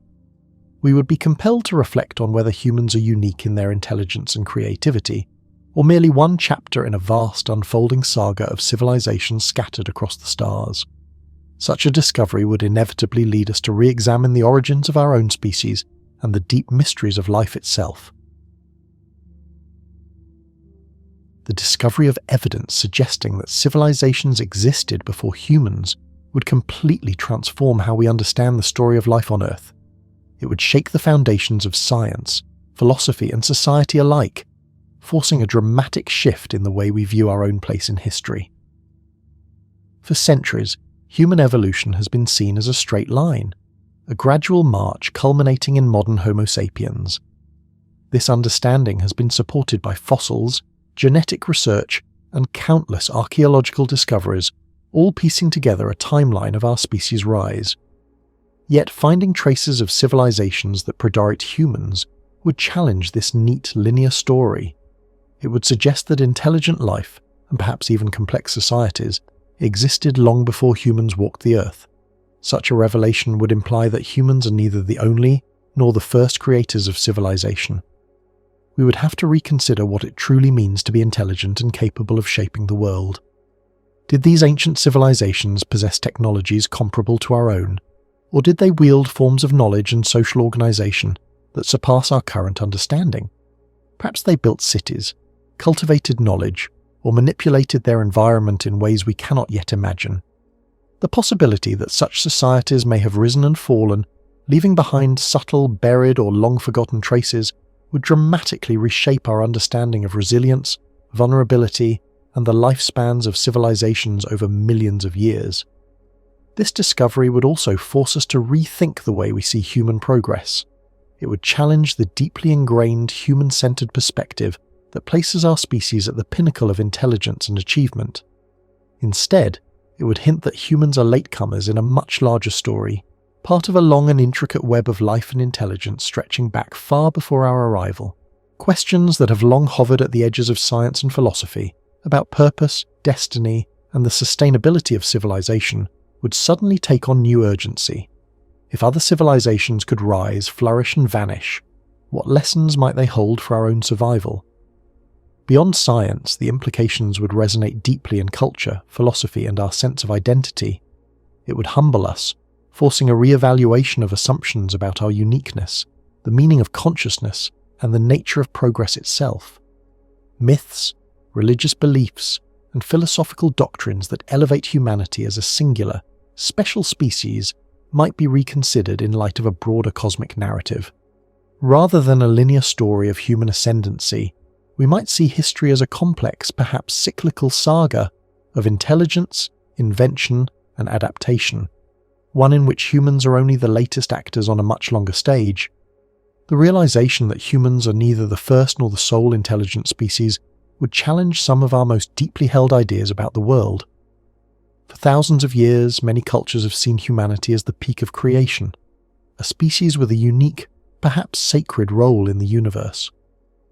Evidence of previous intelligent civilizations would dismantle this view, suggesting a universe rich with consciousness and innovation across countless epochs. Philosophically, it would open questions about identity, purpose, and morality. What can we learn from societies that once reached technological or organizational heights, only to vanish? How should we measure progress if intelligent life has repeatedly arisen and then disappeared over millions or even billions of years? Such discoveries would also transform our understanding of technology and societal development. Human history has often been depicted as a straight path from primitive tools to advanced civilizations. Yet, evidence of earlier societies would suggest that technological advancement is not solely a human story. It could reveal a cycle of innovation and collapse that spans deep geological time. Imagine uncovering ancient infrastructure, massive earthworks, or modifications to the landscape that rival or exceed modern capabilities. Such evidence would force us to ask whether technological achievement is an inevitable trait of intelligence, or whether it depends on specific environmental conditions, social structures, or cosmic circumstances. It might also show that civilizations can experience bursts of rapid advancement followed by sudden, catastrophic declines, a pattern that could have repeated many times over Earth's long history. Ultimately, the possibility of pre-human civilizations transforms our view of the world. It turns a single, linear story into a far more intricate and awe-inspiring tapestry. It invites us to think not only about our origins, but about our place within a vast ongoing saga of life, intelligence, and the rise and fall of civilizations, a story that stretches far beyond humanity, challenging everything we thought we knew about our past, our present, and our potential future. Imagining that multiple civilizations may have existed at different points in Earth's long and winding history dramatically changes the way we think about the development of human societies. It suggests that the story of technological progress is not necessarily a straight upward path, building steadily from one generation to the next. Instead, advancement might be far more unpredictable, influenced by a web of factors such as environmental shifts, the exhaustion of vital resources, or catastrophic societal collapses that abruptly reset the trajectory of progress. Understanding this possibility encourages a humbling perspective on our own civilization, reminding us that survival and success are less about speed and more about resilience, adaptability, and the ability to respond wisely to changing circumstances. This revelation would also deeply affect how we view the sustainability of technological growth. If previous advanced societies encountered their own crises or ultimately disappeared, their experiences serve as cautionary tales, prompting us to reflect on whether our own trajectory is stable or precarious. It could inspire us to reconsider what we truly mean by progress, not merely the accumulation of machines and gadgets, but the nurturing of social stability, environmental balance, and long-term resilience.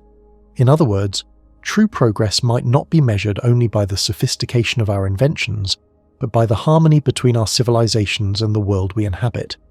As such discoveries reshape our understanding of progress, they inevitably raise profound ethical questions. How should we approach the evidence of these ancient civilizations? With reverence, curiosity, caution, or perhaps a mixture of all three? The answer becomes crucial because it reflects our own values and frames our relationship to the planet's deep and complex history. The search for evidence of civilizations predating humans is not merely a scientific endeavour, it carries weighty ethical responsibilities. Researchers digging through the geological and biological record must consider how their findings could affect society, culture, and belief systems. Evidence of pre-human civilizations could challenge deeply held religious beliefs, cultural narratives, and personal worldviews, potentially causing confusion or distress. Communicating these discoveries responsibly demands careful wording, clear acknowledgement of uncertainties, and unwavering adherence to scientific rigour in order to prevent misunderstanding, sensationalism, or misinformation. Preservation is another critical concern.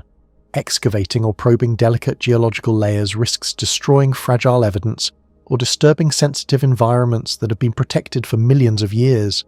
Scientists and policymakers must balance the potential knowledge gained against the potential loss of irreplaceable records. Ethical research practices emphasize minimally invasive techniques, ensuring that the pursuit of knowledge does not compromise the very history it seeks to uncover. There is also a geopolitical dimension to consider.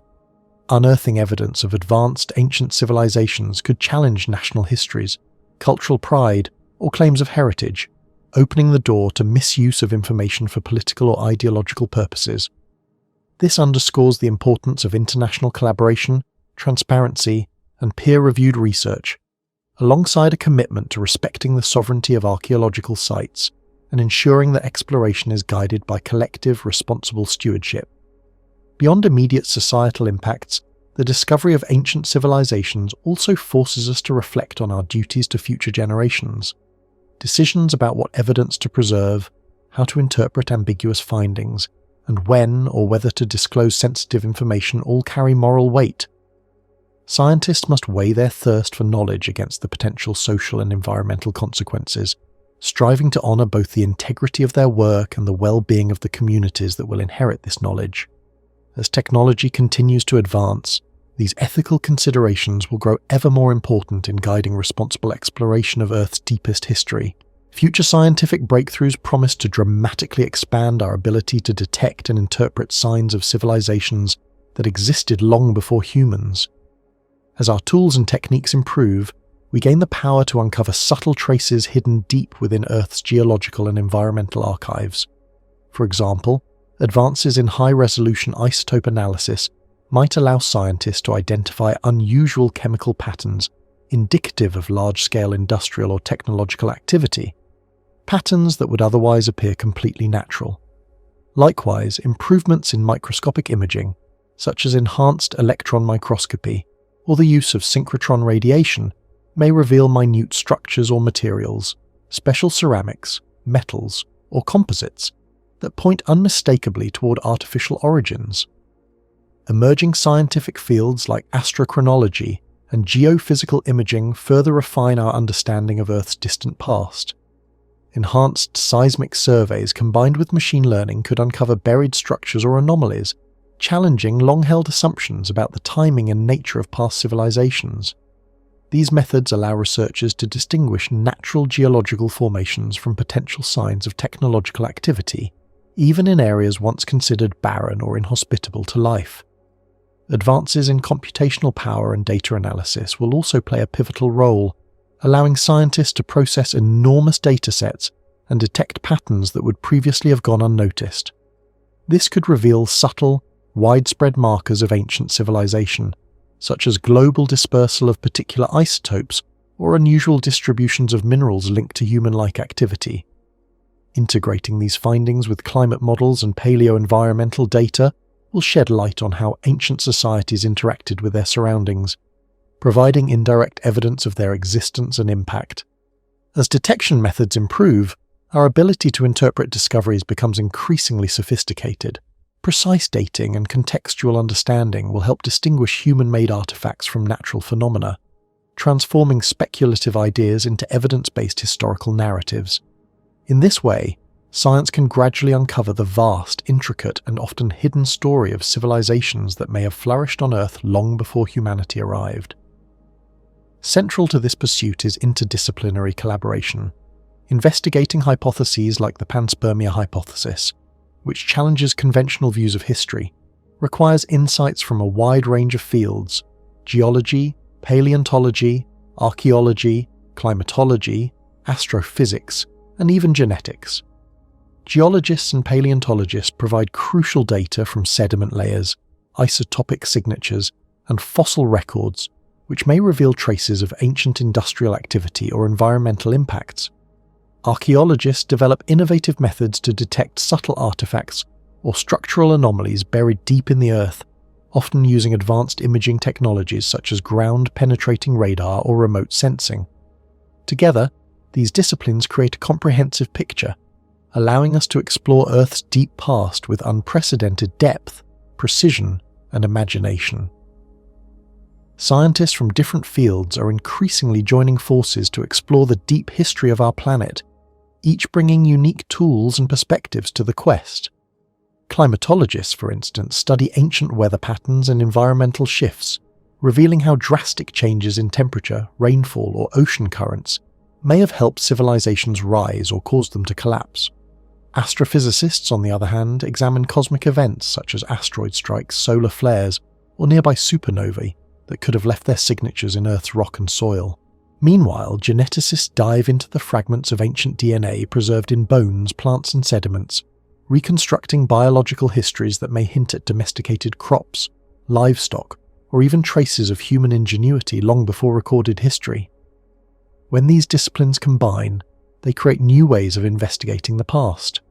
Researchers may mix chemical analyses of rocks and soils with powerful computer models to distinguish between natural events and possible traces of human or pre-human activity. By talking across fields, scientists challenge assumptions and entertain bold, unconventional ideas, refining their hypotheses with a wide, multi-layered view of history. This collaborative approach does more than just expand the areas under investigation. It strengthens the reliability of findings, reducing the risk of misinterpretation or oversight. As the search for signs of ancient civilizations intensifies, bringing together experts from geology, archaeology, climate science, and genetics ensures that discoveries are understood within a rich contextual framework, allowing the tiniest hints of lost societies to be recognized and appreciated. Interdisciplinary research acts as a powerful catalyst, linking different branches of science to assemble the intricate puzzle of Earth's long and mysterious past. This holistic view raises the chances of uncovering subtle evidence of civilizations that predated our own, transforming how we perceive the planet's history and the potential for advanced life long before humans appeared. Confirming that ancient civilizations once existed would have profound implications for how we care for and protect our planet. It would reshape our understanding of Earth's resilience and vulnerability, emphasizing that safeguarding our world is not just about preserving the current environment, but also about protecting the deep record of life and civilization imprinted in rocks, soils, and sediments over millions of years. This realization would shift the focus from short-term conservation to long-term stewardship, emphasizing the integrity of geological, ecological, and archaeological archives. One immediate consequence would be a renewed emphasis on protecting geological layers, fossil deposits, and sedimentary records, which could contain invaluable clues about ancient societies, climate upheavals, and environmental resilience. Preventing contamination or destruction of these archives would become a priority, while new monitoring technologies could be developed to detect subtle disturbances threatening these precious records. Moreover, understanding that civilizations may have shaped the Earth's environment long ago would prompt us to reevaluate planetary resilience. We might discover that Earth systems are either more adaptable than previously thought, or far more fragile under prolonged stress, whether from natural events or human activity. Lessons drawn from these ancient episodes could guide future environmental policies, encouraging preventative measures to avoid irreversible damage and promoting sustainable interaction with the planet's systems. Acknowledging the possibility of ancient civilizations could also inspire international cooperation, establishing global standards for preserving Earth's history, much like space treaties govern the exploration of other worlds. Such collaboration would aim to minimize disruptions that could erase critical geological or archaeological records, and encourage investment in interdisciplinary research that blends geology, archaeology, and climate science to better understand the planet's resilience and vulnerabilities. the confirmation that advanced societies once existed on Earth would deepen humanity's sense of responsibility, underscoring the importance of protecting not just the living environment, but the very story of the planet itself. Future generations could then learn from the full breadth of Earth's history while maintaining the conditions that allow life and complexity to thrive. Exploring Earth's deep history is not just an academic exercise. It carries practical, societal, and technological benefits.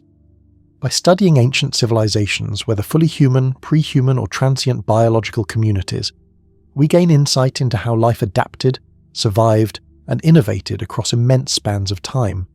These insights could inform modern responses to environmental challenges, technological development, and long-term planning. For example, learning how past societies coped with climate shifts, tectonic upheavals, or atmospheric changes can help us anticipate and prepare for future challenges. Evidence of ancient environmental resilience might inspire new engineering techniques that mirror natural adaptation strategies. Understanding the technological accomplishments of lost civilizations could illuminate the evolution of complex systems, revealing sustainable resource management, energy use, or social organization techniques that might still be relevant today. This challenges the assumption that technological progress is solely a recent phenomenon and encourages a broader perspective on human ingenuity. Furthermore, contemplating civilizations that flourished and vanished long before our own fosters humility and a sense of interconnectedness. Recognizing the fleeting nature of human dominance reminds societies to value resilience, adaptability, and long-term thinking over short-term gain.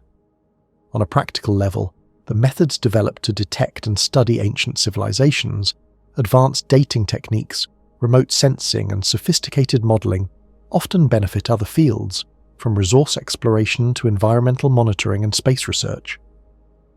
Finding signs of ancient civilizations is an extremely difficult task, demanding both advanced science and cutting-edge technology. The challenge comes from two main sources: the way the Earth constantly changes over time, and the current limits of the tools we use to investigate it. Unlike archaeological sites from recent human history, where structures and artifacts are still visible and relatively easy to study, traces of civilizations that existed long before humans, perhaps hundreds of millions of years ago, are far harder to locate. One of the biggest obstacles is that over such immense timescales, materials break down, move, or are recycled. The Earth's crust is in constant motion, shaped by shifting tectonic plates, erosion, sediment layers, volcanic activity, and other forces. These processes can wipe out or scatter almost all evidence of ancient technological activity. The clues scientists look for, such as unusual chemical markers, strange isotopic ratios, or unexpected material deposits, are often faint and difficult to tell apart from natural geological features. For instance, some industrial-like byproducts or synthetic compounds from a hypothetical ancient civilization might appear almost identical to substances produced by natural processes, making it extremely hard to identify them for certain. Detecting these faint signals requires very advanced techniques, such as high-resolution spectroscopy, deep drilling into the Earth, or other sophisticated methods, which are often limited by cost, technical difficulty, and the immense area that must be searched. Another major difficulty comes from the passage of time itself. The Earth's surface is constantly changing. Volcanoes erupt, sediments pile up and compress, tectonic plates collide, and entire layers of rock can be pushed deep underground or destroyed. Any potential evidence of an ancient civilization could have been buried, altered, or erased over millions of years. The longer the gap between the civilization's existence and the present day, the more likely it is that what survives has been drastically changed, making it difficult to understand and interpret accurately. Our knowledge of Earth's deep past is still incomplete. The further back in time we look, the fewer detailed records exist, and the more we must rely on indirect clues or educated guesses. This uncertainty highlights the need for new technologies and interdisciplinary approaches, combining geology, chemistry, and even astrobiology to increase the chances of finding faint traces of civilizations that vanished long ago. The sheer scale of Earth's history, spanning more than 4,500,000,000 years, makes this search particularly daunting. Over such vast stretches of time, even the most durable technological markers would be exposed to relentless geological processes that could erase or obscure them. Unlike modern archaeological digs, where structures and artifacts can be directly excavated, ancient technological remnants embedded deep within the Earth must survive forces like tectonic shifts, erosion, sediment deposition, and chemical changes. These processes can fundamentally change, scatter, or destroy evidence, making it extremely difficult to tell whether what is found is natural or artificial. Additionally, geological records themselves are inherently incomplete. The Earth's crust is continually renewed and recycled through subduction, volcanic eruptions, and plate movement, which can erase entire layers or distort the context of any surviving traces. Physical evidence, remnants of machinery, tools, or constructions would be exceptionally rare and often fragmented, complicating efforts to establish clear timelines or identify specific technological markers. Over hundreds of millions of years, chemical weathering, diffusion, and mixing within the Earth can further mask signs of artificial activity, blending them with natural mineral formations. Current dating and analysis methods, while impressive, have serious limits when it comes to detecting signs of civilizations that predate humans. Radiometric dating techniques, such as uranium-lead or potassium-argon dating, can accurately measure the age of the rocks and fossils, but they are less effective at detecting technological artifacts hidden within the geological record. Techniques like thermoluminescence or optically stimulated luminescence, which measure the last time minerals were exposed to heat or light, also face challenges. Signals can be erased or altered by later environmental events, meaning an artifact might be indistinguishable from natural materials. Analytical tools like spectroscopy, microscopy, and isotope analysis can detect unusual anomalies or synthetic signatures, but they are limited by contamination, extremely low concentrations of target elements, and the difficulty of telling artificial signals from natural mineral deposits. Even with advanced imaging methods such as scanning electron microscopy or synchrotron radiation, scientists face obstacles due to the rarity of preserved samples and the changes they have undergone over millions of years.